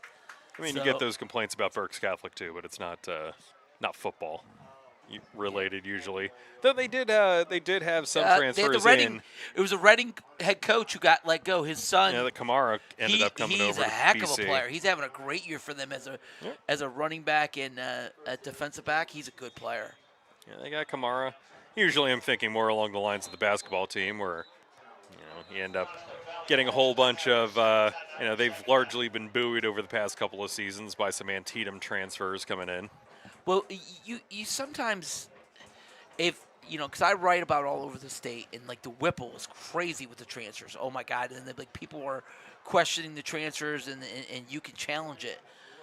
You see it around here a little bit. Harrisburg, you see it. It's like a mini Whipple with the transfers. Philly, you see it for sure too. But like all the Catholic schools. Yeah, but St. Joe's Prep, everybody, the rap on St. But St. Joe's Prep doesn't get many mid-year transfers they usually get them as the 8th graders coming in. The Marvin Harrison Juniors and all those guys, they show up as 9th graders. So they don't get a lot of guys to transfer in after a freshman or sophomore year. But there are certain programs that seem to get more kids, and I'm not saying anything. I'm just saying maybe they know somebody that knows somebody that let them in. I don't know. I'm just saying. And the Whipple's rampant for it. I mean, there was a ton of kids this year that transferred up or down, and it caused some real issues. McDevitt leading 22-20 as State College just put another touchdown on the board, a 39-yarder. Baez needing to run for his life here. And holding on to it, we're going to have a flag thrown. It's got to be a face mask. Yeah, I think so. There's no blockers there, so can't be a hold. It's got to be something against the defense here. And you can see that they're indicating as such. Yep. McDevitt is really good. We know how talented they are. I did their season preview, and I think it was 26 kids I wrote up that could play college football, which is insane. Like half their team? But they don't have the quarterback. Do you know what I mean? Because they had Stone Sanders, who's now at Kentucky. Their quarterback's decent, but they're not as good as they were under him, obviously. But they still got killers everywhere. 2 good running backs, receivers, line. They got it all. Baez? That's a counter there. No pop pass there, people. Nope. Counter to Miller down around the 11. There you go. Yeah, it would be nice to get another touchdown here. Gain of 4, and it's a first down. They've been a really nice punch, 1-2 punch. Small and and Miller, mostly small, but then Miller mixes in and run and pass. So By the way, McDevitt extending their lead just like that. They return the ensuing kickoff 94 yards to did take a it? Which kid? 29-20 lead.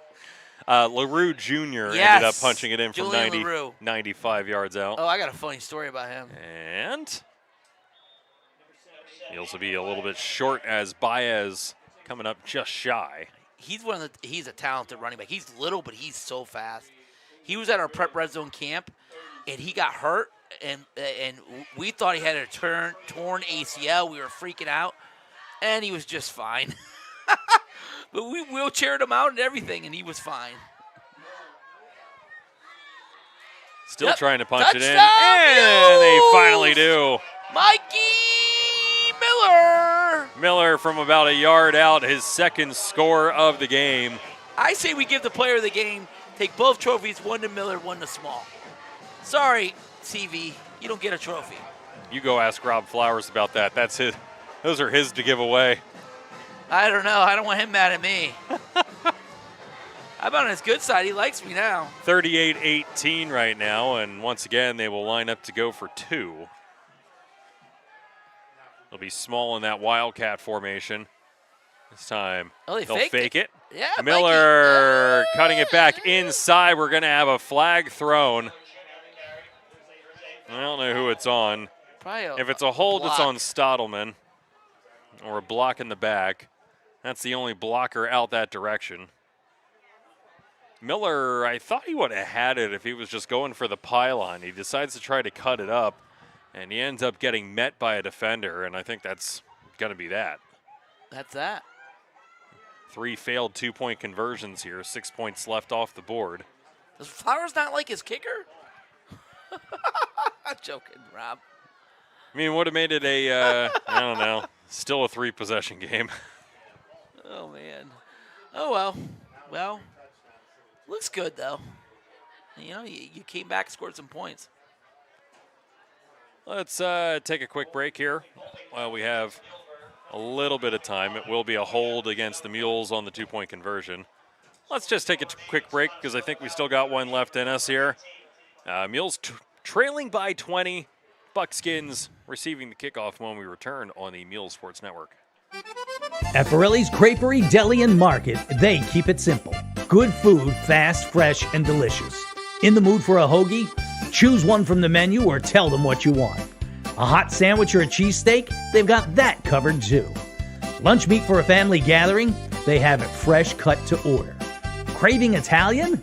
There are imported specialties you won't find anywhere else. Along with drinks, chips, snacks, and hot or cold brewed coffee in caramel, French vanilla, and hazelnut flavors. That's Borelli's Creperie, Deli, and Market. 15 Village Center Drive in Flying Hills. Good food, fast, fresh, and delicious. 6:12 left here in the fourth. Shupp getting ready to boot it away from his own 40.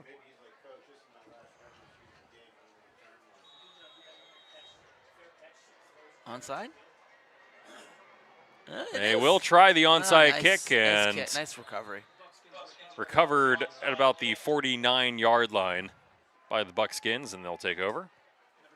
Buckskins the most Lancaster County name ever, or what? Buckskins. That's what we used to do back in the 1700s. They're gonna go to the Buckskins.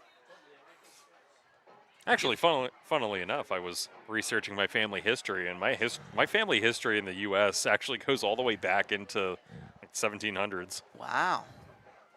I have Was it Line and Weaver then, or did they change the name? that's actually the Beamer-Sturfer side. The Line and Weaver Okay. side's a little bit harder to track down. Yeah, it's a unique name, Line and Weaver. Not many. Give it to They'll Garcia. hand it off to Garcia. Garcia cuts it up, has a first down, and then gets out of bounds. I think Skapansky dreams about jet sweeps. I've never seen a team run so many jet sweeps. They love it. Yeah, usually those are like, we're going to break it out every once in a while, No, just it's to their keep staple. either keep you honest or go from sideline to sideline. It's their staple, man. They love it. Garcia 5 touches now for 50 yards on the ground to add on to his 167 through the air. They had the kid last year, Johnson, right? What was his first name? Blinking on his first name. I think he's at Westchester, and he did the Garcia position where he would come in motion and they throw the ball to him. Oh, this time they Rubel. fake the jet sweep. It's off to Rubel. Rubel brought down around the 24. Be another first. What number is that for him for carries? He doesn't have many. About 12. Yeah, that's what I mean. Rubel doesn't get more than like 12, 14 carries. Even you're up by all this, and they're still not giving it to him a ton. They spread the love around with the Garcia with 5, Rubel with 12, Espenshade with 6. A handful of those just scrambles that are broken down that were called pass plays. Nothing out of Conaway from the backfield. He's been relatively quiet here this evening. I mean, Garcia sure hasn't, though. 5 years ago, if I would have said Conestoga Valley won back-to-back Section 2 LL titles, people would have thought I was crazy. And then that's what they're going to do tonight. They're going to have back-to-back undefeated regular seasons, and back-to-back section titles. It's incredible to them, the coaches and the players and everybody involved. Well, it's 21 straight regular season victories for the Buckskins. It'll be 22 after this evening. They lost to Exeter in the playoffs for last year, right? Lost in the playoffs. So they beat them in the regular season in a controversial play, by the way. I remember that. But then they lost to them in the regular season, but they beat them in the playoffs. Yeah, sorry, let me back up. They beat Exeter in the regular season to win the section title, and then Exeter got their revenge in the playoffs. Manheim Township leading Wilson with 7:48 left. That one's still 20-14. And again, that was from 13 minutes ago from Paul Roberts. So I take it not an awful lot has gone on here in the last 15 or so. That's a juggernaut, those two teams. Oh, my Lord. Wilson hasn't had a losing season since like 1964. Township's always good. Those two programs are incredible. Doms what an incredible guy. I coached against him a couple times. Nicest guy in the world. That's above what, no 200 ego, wins now? Just nice, down to earth, just loves coaching ball. Great teacher, too. I've been told he's a great science teacher. So, yeah, he's like a machine there. One of the best beards you ever see. Ryan wishes he had a beard like Dom's. I can't grow a beard like that. That beard is awesome. Final scores, Ephrata over Governor Mifflin 28-20. Donegal beating Octorara 20-14. Twin Valley 71. Daniel Boone he doesn't 7. care. Coach Myers, man. He will leave his starters in forever. Rubel will claw his way forward up to about the 9. God. Oh, my Lord. About 2 on the play. Twin Valley's going to be a tough team to beat. Collado on the stop. What's Twin Valley? They're 4A, I see. They are 4A. They're going to have a good chance to win 4A, I would say. They got Susquehanna Township. They're loaded. They got some killers, man. They got some killers all over the field. Yeah, look at their power ranking up at .78. I mean, fully clear of Twin Valley. Well, by a wide margin, by the way. Well, they play in the Mid-Penn, and it's a tough schedule, and they played some good teams. Middletown, Trinity. Yeah. Steelton High Spire beat them by 15. I know their offensive coordinator, Doug Addicks, good offensive coordinator. They've been there forever.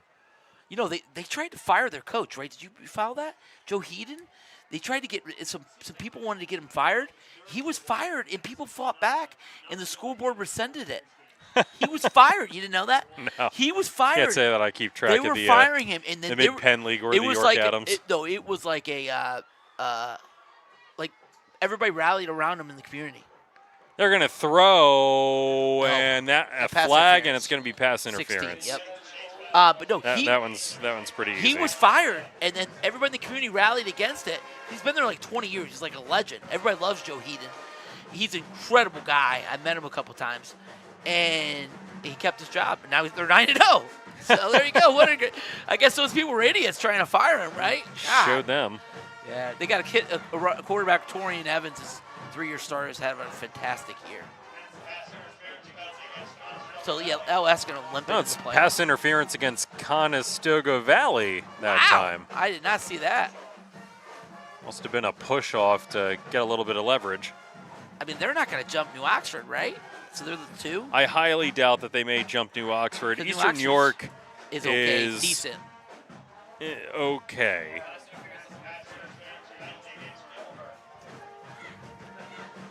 Yeah, they're decent. They got a quarterback, Eastern York, Quinn Bramble, who's an incredible quarterback. But yeah, I think that's probably. Eastern York currently 6-3 in 4A. So again, that's one of those things where if you win, it's not worth nearly as much because they're a 6-3 team in 4A, as opposed to beating Muhls, who are an 8-1 team in 5A. So obviously could affect the power rankings. And I mean, don't be terribly shocked if Conestoga Valley leapfrogs New Oxford when you see the power rankings come out. So New Oxford did win. They're winning 44-20 over Eastern York. So they're gonna. Once again, jet sweep that time, getting around, tiptoeing, and they're going to mark them just short, and it looks like it's going to be short of the 5. I'm going to get Coach Kapansky a jet sweep and mail it to him for Christmas. This guy loves it. They are a jet sweep heavy team, man. I love it. Who doesn't love jet sweep? Gets a stop on 4th down and will take over with 8:27 left, still up by 2 scores. That was a 29-20 game. He's missed 2-point conversions in that game, a little bit more meaningful. Espen Shade on the keeper. Nice run. And he's in. 6 yards and in for Espen Shade. His second on the ground here this evening, and they keep rolling up that scoreboard. It's 44-18. Final 42-7 Exeter over E-Town. E-Town's not in the playoffs, are they? E-Town is not in the playoffs. So their season won't end. Will be the end of the road for the Bears. But not for the Muhls. But not for the Muhls. Extra point is good. It's at 45-18 with 4:51 left here in the 4th. Eerily similar to the Exeter game, about the same margin here. That one 42-12. This one 45-18. Yeah, a little bit different pass. It was the Leo Brown show. Tonight's been the Sawyer Espenshade show. But yeah, I mean, I had a feeling they're at a higher level right now. You know, it's kind of like Penn State and Ohio State. It's a different level right now. Sorry. But no, CV just got it rolling right now. You know, this is what this is the type of game you go tell your guys, like, hey, we're just not there yet. We're not there as a program yet.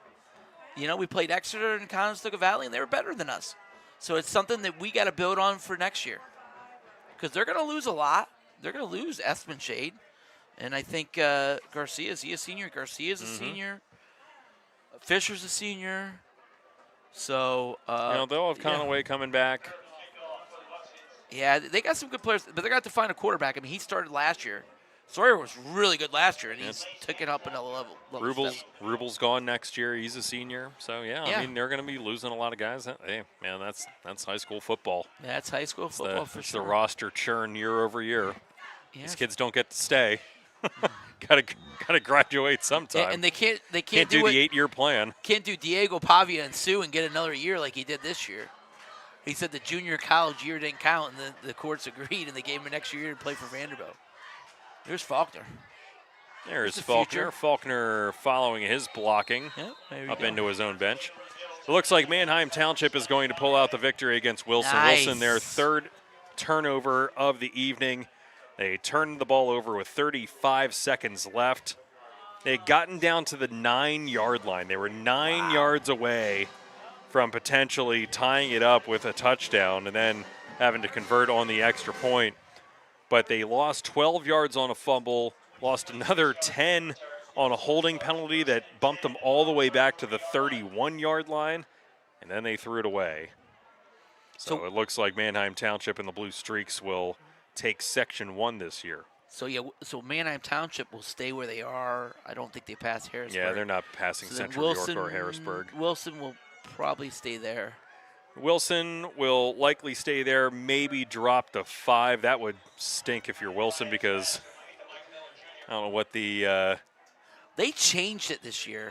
What the bracket looks like. They changed the 6A. It was 8 last year. Now they're letting 10 in. So it's Muhls 8-9, 4-5, and then 7-10. So if they would drop to what? Would they drop to? They would drop to 5. Drop to 5. Yeah, 6A's a weird spot with all of the Well, sub last year they had 500 8. teams. Last year they had 8 teams, and I don't know why you go to 10. Like, why go 10? And then look at the 10th team is 10 4, teams. 5. No, Yeah, I mean, you're getting at least a couple of teams in there, ridiculous. likely with losing records. You should have 8. 8 was fine, and what they did was the full first week everybody was off because there were only 8, and then they started this next week. I think 10's too much. I think that's too much. You know, if you go to like, it depends on what you look at. You know, the 5A is 27 teams, the 6A is 22. So when you have 27 teams in 5A, that makes sense when you have 12. Yeah. You know what's crazy? Here's a crazy thing. Let me tell you this little crazy thing. You know the Whipple, right? The Whipple. Guess how many 6A teams the Whipple has, you think? The entire Whipple. I have no idea. 6. Oh, and District 3 has 22 because that's how they don't have a lot of big schools out there. There's not an awful lot going on out there in Pittsburgh. They're all got a lot of the Catholic schools. Well, they're kinda mostly like Philly. They're mostly like 3A to 5A schools. They're all small to medium towns. It's like Thomas Jefferson. Yeah, you get all those schools out there. The only big schools, and PCC is really a smaller school, but they play up. But they're mostly smaller schools. But yeah. Little pitch and catch to Lacey. Lacey just unfortunately can't shake Cameron Bear. And you come out here, and we got a lot of 6A schools, a lot of 5A schools, a lot of big schools. So the Muhls, like I said, it's been a tremendous season. They read that one. Lacey might have been a fumble. We have not seen Cam Smalls. He said they're going to call it incomplete. Lacey took a pop on that one as that was well read. Smalls out there, yeah. Incredible year for the Muhls. Great season for Cameron Small, Adria Baez. Everybody just fell short tonight. Going to have an injury on the Conestoga Valley side of things. I think we likely can do our advanced comfort specialist heat check play of the game at this point, Pat. Why don't we do the Mikey Miller play? That was exactly my thoughts. Oh, man, we're... Advanced Comfort Specialists. Heat check. I was expecting more than that. But yeah, it's got to be Mikey Miller going 65 yards to the house of the evening for the Muhls. One of 2 rushing touchdowns for Mikey Miller. But the 65-yarder to the house will be considered your Advanced Comfort Specialist heat check play of the game. Get $1,000 savings on your furnace upgrade with a new AC install only this season at Advanced Comfort Specialist. Don't wait for your old system to fail. Upgrade today, save big, and fall into comfort with Advanced Comfort Specialists. Call them today at 610-224-9756. That's Advanced Comfort Specialists. Their passion is your comfort. That one getting a little bit closer here as Mifflin County up 21-15 over Redland. Unable to put them away. They'll throw it out to Lacey. Lacey in the flat. Steps back. Gains the first down. That's that bubble screen they've had a lot of success with this year. Lacey's had a heck of a year compared to where he was last year. He was a good player, explosive player, but he didn't know how to play receiver last year, and he really messed up a bunch. He didn't know where to line up. And to see where he's at this year, it's been a remarkable season for him. Cam Small with a first down and more. Close to the 20-yard line. Breaks free here. He'll just tack a few more onto his rushing total. 21 yards for Cam Small. I got him around $144. There you go, Baez. Baez needing to break free again as they blitz one more. He's going to throw a one-on-one coverage, and that has to be pass interference. Small was wide open. If you threw it to me, he would have walked in, but there was definitely pass interference on. He tackled him. You only saw Fred Lacey somewhere in the end zone, and yeah, they're going to walk that one off. We had the quote. He had the quote over here to the Mr. Drago over here last week. He said, "I'm like McDonald's. I'm always open." That's what Lacey said to. That was Waffle House. No, he said McDonald's to you. He said Waffle House to me. So I don't know. They were calling him Waffle House because he's open 24/7. He has multiple restaurants he's open. He said AB, I think he meant Antonio Brown, and I was like, oh, that's a good one. Listen, nothing beats a McDouble at 3 a.m. after you close down a bar. What about White Castle? Oh, my God. Oh. The amount of times that I would jump from Trooper Thorns at 2 a.m. into the McDonald's drive-through line, too many times. Mine was Taco Bell. Anyways, we digress. Not an awful lot going on there for Small. Gain of about 2. It'd be nice to get him another touchdown. One of the best careers in Muhlenberg football history. Cameron Small in 2 years. 24 touchdowns, 23 on the ground coming into tonight. Does have 1 on the ground. Baez will be looking for the end zone, stepping up, throwing. Touchdown. Back in the end zone, he found Christian Coley. Touchdown Mules! Christian Coley, the spirit animal of Muhlenberg. Man, that kid's a character, and good for him to transition from quarterback to tight end, and he had a great senior year. I'm really proud of him and happy for him. We got one more game, Mules, at least. Playing for pride at this point, able to find Christian Coley. And momentum there, and Mr. momentum. Lion Weaver. Oh, we're going to kick. He's not holding the kicker back. Yes, make an extra point. Now they bring in Shupp. Spot is down. The Oh, kick it's is blocked. Maybe that's why they haven't kicked an extra point all night. Nobody can hold Shupp back except the block. The Mules have failed to convert on all 4 of their extra point attempts this evening. 3 2-point conversions, and that one, their lone extra point attempt. Hey, 0 for 4. He's no daddy Yankee. Oh, man. Hey, that's daddy to you. The amount of people I DY. texted that to was insane. Goes by DY. I put it in my teacher group. I put it in my writing group. Oh, the amount of people that I took a picture of that roster and sent it I around know, to. it was incredible. Oh, man. If I ever have a third kid, I'll have to name him Bob Marley Whiter. I was thinking Bad Bunny, but yeah. Bad Bunny. Sticking with the Puerto Rican musical Yeah, artist true, themes. Bad Bunny. Bad Bunny. Hey, he's going to play in the Super Bowl. I'm sure everybody will like that. Americans will just enjoy that one. Roll with the punches. I like Bad Bunny just fine. I don't have any problems with that. All right. My music? No, it's really not. But am I that irritated by it? No, I'm not. Anyway. So the Mules are going to have a playoff game. They could have a home playoff game. And so we're we'll waiting to wait see and what Redland's doing. They're still down by 6. That'd be incredible to have a home game, playoff game. Drago could pull up some stats for us and go, they haven't had a playoff game since, what do you call it? Shup, another onside kick. Yep, at least practice it. They can recover it again. Good practice. Goes 10 yards and recovered at the 50.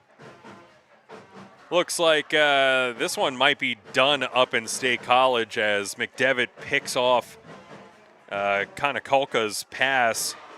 Reinhardt. They take over on the State 32-yard line with 3:23 to play. So McDevitt likely walking away with a win against a 6A opponent this evening. Bishop McDevitt being good in football? Shocker. And they would stick around in a first-round bye position. Be a good spot for them. Have you seen their new stadium? I've not. It is gorgeous. They did brand new school, brand new stadium outside the town. And I called a Big 33 game for PA Football News. And I called a Big 33 game there. It is a beautiful facility. Incredible. They really did it well. Once again, jet sweep cutting it up. Burr is there. Because remember, they used to play downtown, McDevitt, downtown Harrisburg. Sure did. That old school, and now they got a brand new school. Anyways. That's what happens when you have money. Well, build they had things. some donors. Well, they had some donors, and they were able to do it. Or for your Penn State, $700 million into Beaver Stadium, plus another $49 million for James Franklin while you're at it. Yeah. Dropping the bucket, right? Yeah. Well. Now under 2 to play as Espen Shade just... What was the over-under on jet slowing things sweeps up for CV? Whatever it was, I bet you they hit it. I don't know, but next time it's going to be 9.5 or so. nothing but pride for these Mules. 8-2, credible season. Hats off. They're to going to you walk guys. down Mikey Miller. And Couple more, and we'll call it a game. Player of the game. that went to Rubel for about 6. Give it to Cam Small and give it to Espenshade. Yeah, I mean, it has to be Espenshade. 3 through the air, 2 on the ground, 5 overall touchdowns for Conestoga Valley's quarterback. Every bit the player that you said that he was coming in here, and yeah, it's kind of hard to argue against that. And then you end up with Cam Small on the other side. Not his best performance, but he will end up over 146 yards or so on 22 touches. Mikey Miller right behind him, 8 touches for $111 and 2 scores. So you can make the case for Mikey Miller too. Yeah. I was gonna say. Jerry told me I got to get a little closer to the sideline. He said I'm breaking up, so I'll try to get a little closer to the sideline. Clock stopped with 47 seconds left. As this 21-point advantage will continue to hold. Want some finals? Yeah, we can go through some final scores. Yep. Told you about Township and Wilson. Township taking the Section 1 crown as a result. Section 3 we talked about. Warwick finalized against Manheim Central, 28-7. Solanco 28, Garden Spot 21, Cacalico 49, Fleetwood 21. YO 46, Lampiette not having your quarterback, but Elko 42, Northern Lebanon Vikings 21, that one in the 4th. Donegal 20, Octorara 14. Good for Donegal. How about that? And we covered the other 2 games. You can jump into Section 5. Lancaster Catholic 17, Wow. Schuylkill Valley, suck it. You're at 6th. Sorry, Chris. Wow, 17-16. 17-16 Wow. final score that time. Bruce Harbeck, former Lancaster Catholic Crusader Sorry, head coach. our producer. 5-5 for the Schuylkill Valley for grad, the so. Schuylkill Valley Panthers, right? See my Elko Raiders winning tonight, so that's all Yeah. that matters. Columbia 34, Hamburg 6, Kutztown 36, Pequay Valley 28. Then in non-league competition, that would be Unionville 35, Conrad Weiser 14 at the end of 3. A little fun note, Kutztown was going for an LL record. All they do is they run the old wishbone, 3,000-yard rushers in the same season. That's what Kutztown does.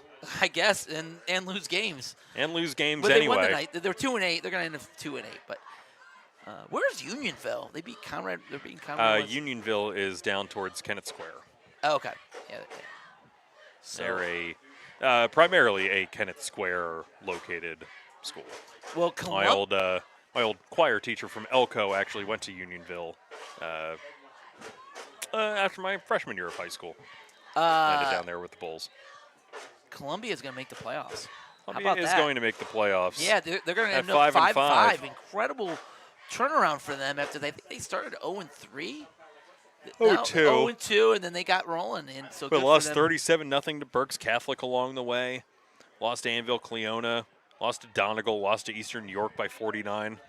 But, hey, they Beat Lancaster Catholic 43-0. Kutztown 40-35. Pequay Valley. Not exactly. That one tossed up over the punt. They'll stay away. And down about the 12-yard line. They'll mark it at the 13. Got 33 seconds left on this. We'll see if they just hand it off and call it a night. Probably.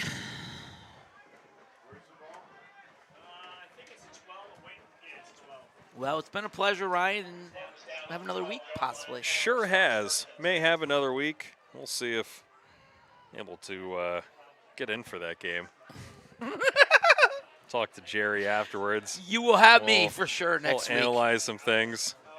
Hey, Chris will be there. We'll I don't know have about Pat and Chris. It's Valentine. It's Valentine. It's Halloween. They will hand it off. Looks like it's to Faulkner. I don't love my kids as much as Ryan does. That'll likely do it. Also, I got 2 girls. We consider Halloween almost sacred in our house. Usually have a party and That's how all Ohio their State friends games are. over, and we have all of our, we got a whole bunch of neighborhood kids all around the same age. We all group up and we go to all the rich people's homes to get the full-size candy bars in YO. So you start at your house? Usually start at our house. We don't do the full-size candy bars at our house. All right, well, there's final. So the Mules are going to lose. Great year, 8-2. And CV, Conestoga Valley Buckskins, are going to go 10-0. Congratulations to them. They will go 10-0. We'll keep an eye here on the power rankings to see how they end up shaking out here. And I'm going to head down now. Let me get you got my microphone there, Chris? Updated just a little bit ago. Man, they had already updated Conestoga Valley, by the way. they updated that at 45-18. That one was already punched in as of 9 minutes ago, regardless of whether this game was over or not. So in case you're wondering, New Oxford hangs on to the 1 seed. Conestoga Valley is the 2 seed. McDevitt will stay as 3, Solanco 4. Warwick will not be leapfrogged by Mechanicsburg at all. They will likely stay 5. Mechanicsburg 6. Muhlenberg will drop. Somehow Conestoga Valley has theirs entered in. Muhlenberg still not with a scoreboard update on here, but they will drop below Exeter Township. They will likely Redland and Shippensburg. If both of them end up dropping, Muhls may not drop too far. They may just drop another spot. They may end up hosting Redland here. We'll continue to keep an eye on that through all of the interviews and hopefully have an idea as to how the playoffs are going to shake out. But this one, never much in doubt. Conestoga Valley, an exceptional team coming in, taking care of business in a 45-24 victory. Sawyer Espenshade, 3 touchdown passes, ran for another 2. Tegan Rubel also punched one in. Josiah Garcia, 6 catches, 167 yards. He also ran the ball for 50, well over 200 yards of all-around offense on his end. And also final score up in State College as McDevitt 36, State College 20. They overcame 4 turnovers and still ended up beating a pretty decent State College squad up in Happy Valley. So we'll start to see some of these power rankings shake out. Just keep hitting refresh. As Muhlenberg, dropping. I don't think that it's quite in there yet, but Exeter, even with their victory at 8-2, would be above Muhlenberg, so not much in doubt there. So yeah, looking more and more likely that the Mules may end up hosting. We'll go down to Pat here with Sawyer Espenshade from Conestoga Valley. And so we do broadcast. We're good. All right, here we go with we give a player of the game for the each side. So Sawyer, we gave you the player of the game. You're a fantastic thrower of the football. Is this something you've always worked on, dreamed on? You've always been a quarterback? Yeah, when I first started playing, it took a lot of convincing to my mom, but right away I was a quarterback the whole time, and I played with a lot of these guys the whole way up from D team. So we had that chemistry, and I've been quarterback the whole time. End of the half, back-to-back plays. He hit the post seam, the Garcia. Can you talk about what you saw in that play? Both times right on the money. Yeah, both times they were giving us the middle open. I know JoJo, he's a smart guy. He's going to find space. So actually, that was supposed to be a corner on the touchdown, but he told me, if the middle is open, he's going to run a post. He did a great job getting it open. I hit him there. What does this team mean to you in winning back-to-back section titles? And now you guys have, gone 10-0 back-to-back years. What does this mean to you and your teammates? It feels great, Like with these guys, we're making history at CV, and it feels great to be doing with these guys. And, I love them, and we're going to keep working to keep going. Can you tell me what the difference has been with Coach Krapansky, being in here, coming here? Has he just provided discipline, coaching, everything? Yeah, he brings it all, He really gets us motivated for these games, make sure we're disciplined, on task, make sure we're getting as prepared as we can for these games. You showed off your running ability. Not a lot of running this year. Broke a couple tackles, had a couple rushing touchdowns. You know, little dual threat quarterback, huh? Yeah, I love using my legs too. Coaches don't always like it when I run out and take those hits, but no, I love using my legs. Okay. All right. Well, thank you so much. We love seeing you play tonight, and good luck the rest of the year. Okay. Thank you. Good luck in the playoffs. Thank you. Yep. And here you go. Here's the player of the game. Well deserved, and good luck to you. Down there with Sawyer Espenshade. Give a special coming in. 27 touchdowns, just 3 interceptions. He will finish with 30 touchdowns through the air on the season against just 3 picks. Not too shabby from the senior QB as Conestoga Valley winning their 2nd straight outright Section 2 title. And 2nd straight undefeated regular season as well. Let's see Pat down there getting ready for both Coach Flowers and likely Cam Small as well.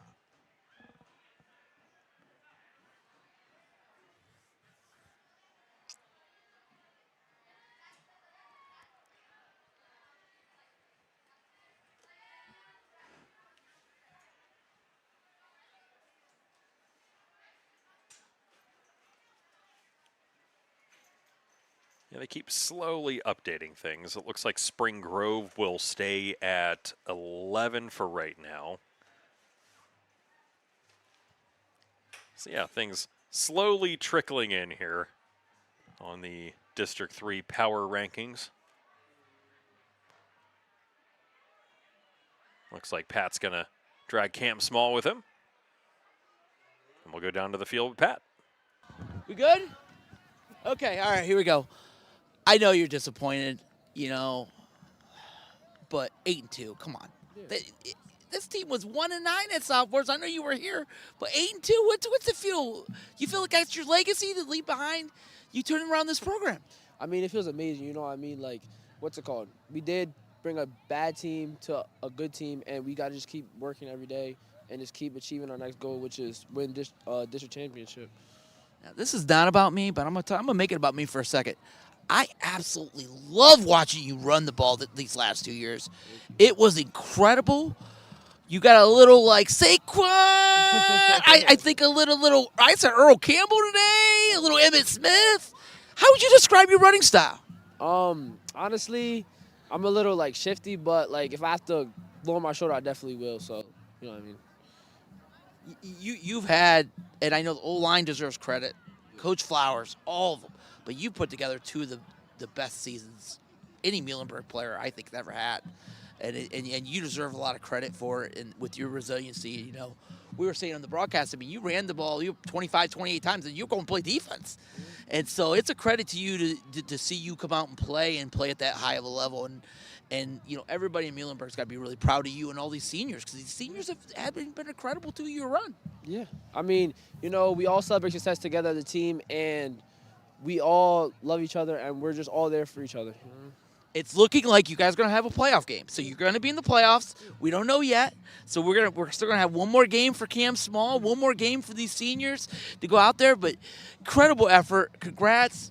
Player of the week. You've had a great 2 years, and let's see what you can do one more week for the playoffs. Thank you. Yep. Good luck, Cam. We'll see you next week. See you next week.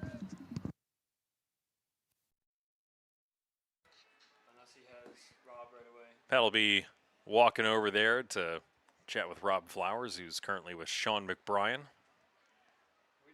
We can give Sean a shout out for his BerksGirlsBasketball.com, one of the few places that you can read about Berks girls basketball anywhere in Berks County.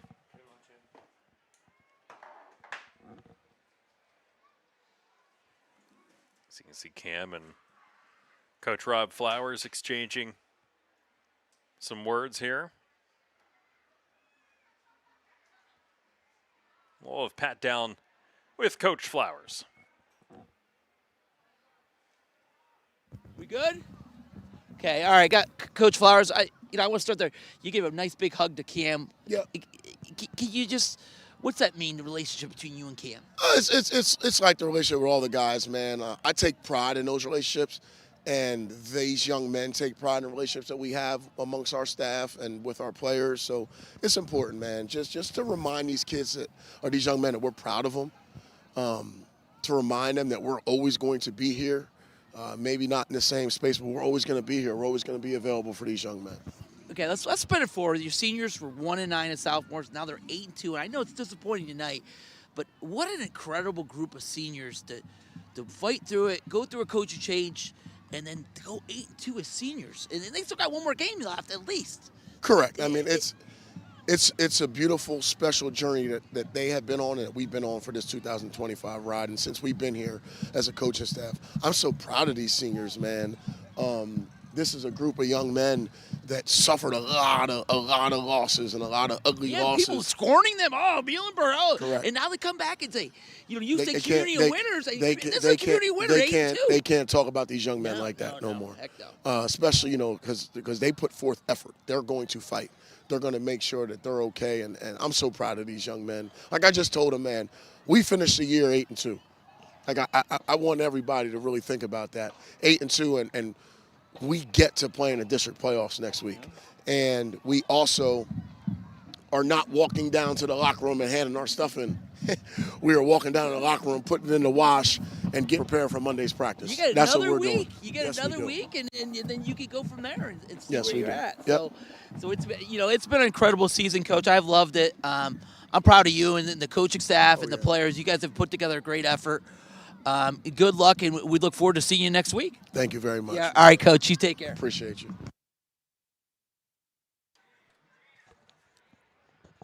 Back up top here for a hot second.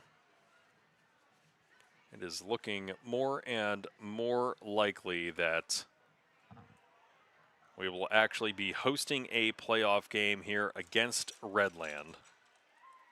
The way that things are continuing to shake out here in the power rankings as results are fed in here as of 9:51 p.m. Yeah, kind of falling into place. Most importantly, you know where New Oxford and Conestoga Valley now stand. They're going to stay 1 and 2. McDevitt will stay 3. Warwick at 8 and 2 will potentially stay 4, but Solanco could potentially bump them out. We'll see how that shakes. Exeter now at 8 and 2, sitting at 6, over top of Mechanicsburg at 9 and 1. So they're going to squeak into the 6th seed most definitely over Mechanicsburg, and then it's just a matter of where the Mules fit. And I think right now it's very clearly that they are going to be in the 8th seed. It's just a matter of where Redland ends up going after that, after a potential loss to Mifflin County.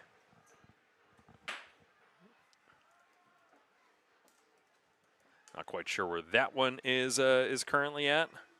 Can't find anything on X, unfortunately. Of all the places that you would assume that you could probably find it, most certainly can't, for whatever reason. Maybe if you check Max Preps for Redland, might be able to have an idea here. That one is final. Mifflin County beat Redland 21-15, so Redland will sink to 7 and 3. So yeah, I think it's pretty much set in stone now that the Mules will finish very likely as the 8th seed, and we'll be hosting next week on Redland Halloween. or Ship? It will not be Ship. It will either be Redland or Spring Grove area, depending where Redland falls with their 7 and 3 record. If they do not fall below Shippensburg as the, fall below Spring Grove as the 10 seed, it will be Muhlenberg and Redland right here next week at 7 p.m. So the 8th seed, they would then go play the number Then 1 they would seed. go play New Oxford. So that is now set in stone. New Oxford 10-0. That's in Adams County, out by Meeble. Yeah. That's pretty far for me. Yeah, so that we would gotta be win the first one. You way gotta win out the there first one in first. New Oxford. But yeah, imagine that, a home game, a home district playoff game here. Been a long time coming, and very thrilled that, like I said, watching this team 2 years ago be 1 and 9 and now 8 and 2. remarkable over 2 years. It really just is. And I think that it's very easy to say that we don't give enough credit. I think on this broadcast we most certainly do. Yeah. No, but I don't think we're lacking in credit on this broadcast. No, but Rob Flowers off the camera. I'm going to share this, a little inside baseball here. He said to me, he goes, I go, Coach, I would never have thought when they were 1-9 2 years ago this could have happened 2 years later. He goes, me either. I watched their film. I didn't think so either. So he didn't think it was possible. So if he did it, how would we have thought it was possible? Yeah. So it's incredible. 8-2. Conestoga Valley is a buzzsaw, and they just came in and just demolished them, and that happens. Hey, man, these are the teams that sit atop the rankings, Yeah. and they sit atop the rankings for a reason. That's, there's no denying that a lot of these teams, when they're coming in at, hey, Conestoga Valley's won 21 straight regular season games. They just have. That's just who they are as a team at this point. They are cooking with gas. They've done really well in both regular and postseason, and they'll have the number 2 seed going in. So they get to rest next week. Hopefully some of those bruised bodies will get to heal up, and they'll be raring to go the following week. They'll get to finally partake in some District 3 football, playoff football, I should say, at that point in time. They would end up playing at the bottom of the bracket, the winner of the 7 and 10 seed, who right now looks like it will be Mechanicsburg against Spring Grove area as it currently stands. They didn't update the rankings, did they? They have been slowly updating the rankings. Last updated 7 minutes ago. They come in spurts. So last week Warwick wasn't updated until Saturday, even though everyone else was updated, so you had no idea where Warwick was going to be. I remember back in the day when I was coaching, nice and they would update it, and then we would have to go exchange DVDs with teams because they were like, "Oh, we gotta go exchange. We want to exchange DVDs," and we would go exchange with like the DVD for the playoffs. Oh, because they were out of like league or something. Like I met like Wilson at the Linkster Mall because I was coaching at York High. It was crazy, but new world now with Huddle and electronics. It sure is, and it's going to be a wild game next week. Woo! Whoever's I might be divorced, but I'll be here, boy. You might be divorced. I might still have my marriage intact if I'm not here. Oh man. Oh. We'll see how all that plays out, but yeah, one more game here for the Muhls, and it is a District 3 playoff game for the first time in a long time here in Laureldale. Heck of a season, Pat. Really has been. When we started the season, when we were at Schuylkill Valley and going up to it, I went to Media Day with Jerry and Mike Mitchell. I had a feeling I thought they'd be good. I was thinking 5 wins, 5-5, 6-4. I never thought 8-2. And for them to do that, because you looked at it and you're like, they could beat Daniel Boone, they could beat Lebanon. Not optimistically at the beginning of the season, 7-3. 7-3. Figured that they would get tripped up somewhere against either a Governor Mifflin or an E-Town. And they didn't. Like one of those, almost, or Ephrata. You weren't quite sure what Ephrata was going to look like. Now they've been battling injuries this year, but one of those 3 teams, you just kind of assume that, hey, maybe somewhere along the line that may be it. But you can see, well, you can't see it, but Coach Flowers just kind of standing there taking it all in. Yeah, Coach I Rob love Flowers it. standing around the 20-yard line. He's like, why are these guys looking at me? Just staring out at the field. I know I've done that after tough losses before, and don't blame him here. But I do that after my second period when they're tough. I think, can I do this anymore? 45-24 your final score. It's been a heck of a run here in the regular season. We literally can't speak enough about it. Go back to our previous broadcast. It's been such a pleasure to bring it here to you. And one more week. We got districts coming up next week. And I haven't talked to Jerry quite yet about it, but I would imagine that we're going to try our best to be here. So if it's not me, it'll end up being somebody else. And Pat may be divorced, but he will be here next week as well. So we take Halloween very seriously, my house, to a degree. So I love Halloween. It just... My wife knew that if there was a football game Oh, I was gonna call it, and she knows the rule. Oh, I got the look from my wife when I did even not mentioned. See, Chris doesn't know. Chris and Bradley don't know about this being married thing with kids. It's Not a yet. New world. Not yet. But One of these days. one of these days. One of these days. Hopefully not too soon. Anyway, heck of a job by this team. Oh, great Still job, not guys. done yet. Bradley, great job as a cameraman. Appreciate it, man. Yeah. We're back at it next week. No resting here for these Mules. Right back at it. District 3 playoffs first round. And like I said, the way the things have been shaking out this evening, likely hosting, which is going to be really special here for everyone at Muhlenberg. So really, like I said, it's been an honor. It's been a pleasure to bring this entire regular season to you. And the team will press on next week. The opponent still to be determined, but it'll be a 7 o'clock kickoff as it seems fit right now. It'll be right here, right in Laureldale. So who would have thunk that at the end of the day? But that will do it here in Laureldale. For everyone listening in, thank you to our sponsors. Thank you to Jerry. Thank you to Brad. Thank you to Patrick.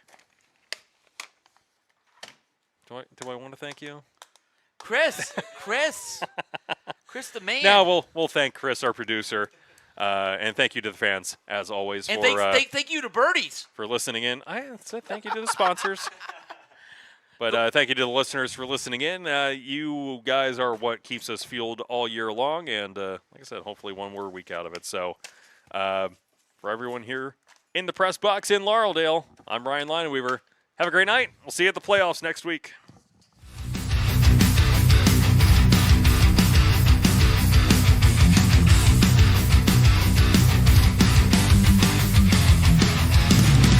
Thank you for joining us for Muhlenberg Mules football on the Mule Sports Network.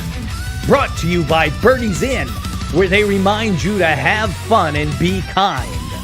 Goosehead Insurance, the Coley Insurance Group. Advanced Comfort Specialists supplying all of your HVAC needs. And Borelli's Creperie, Deli, and Market in Flying Hill. Join us all season long for Mule Sports Network coverage of your Muhlenberg Mules. This has been a presentation of Jerry Gelliff Media. Good night.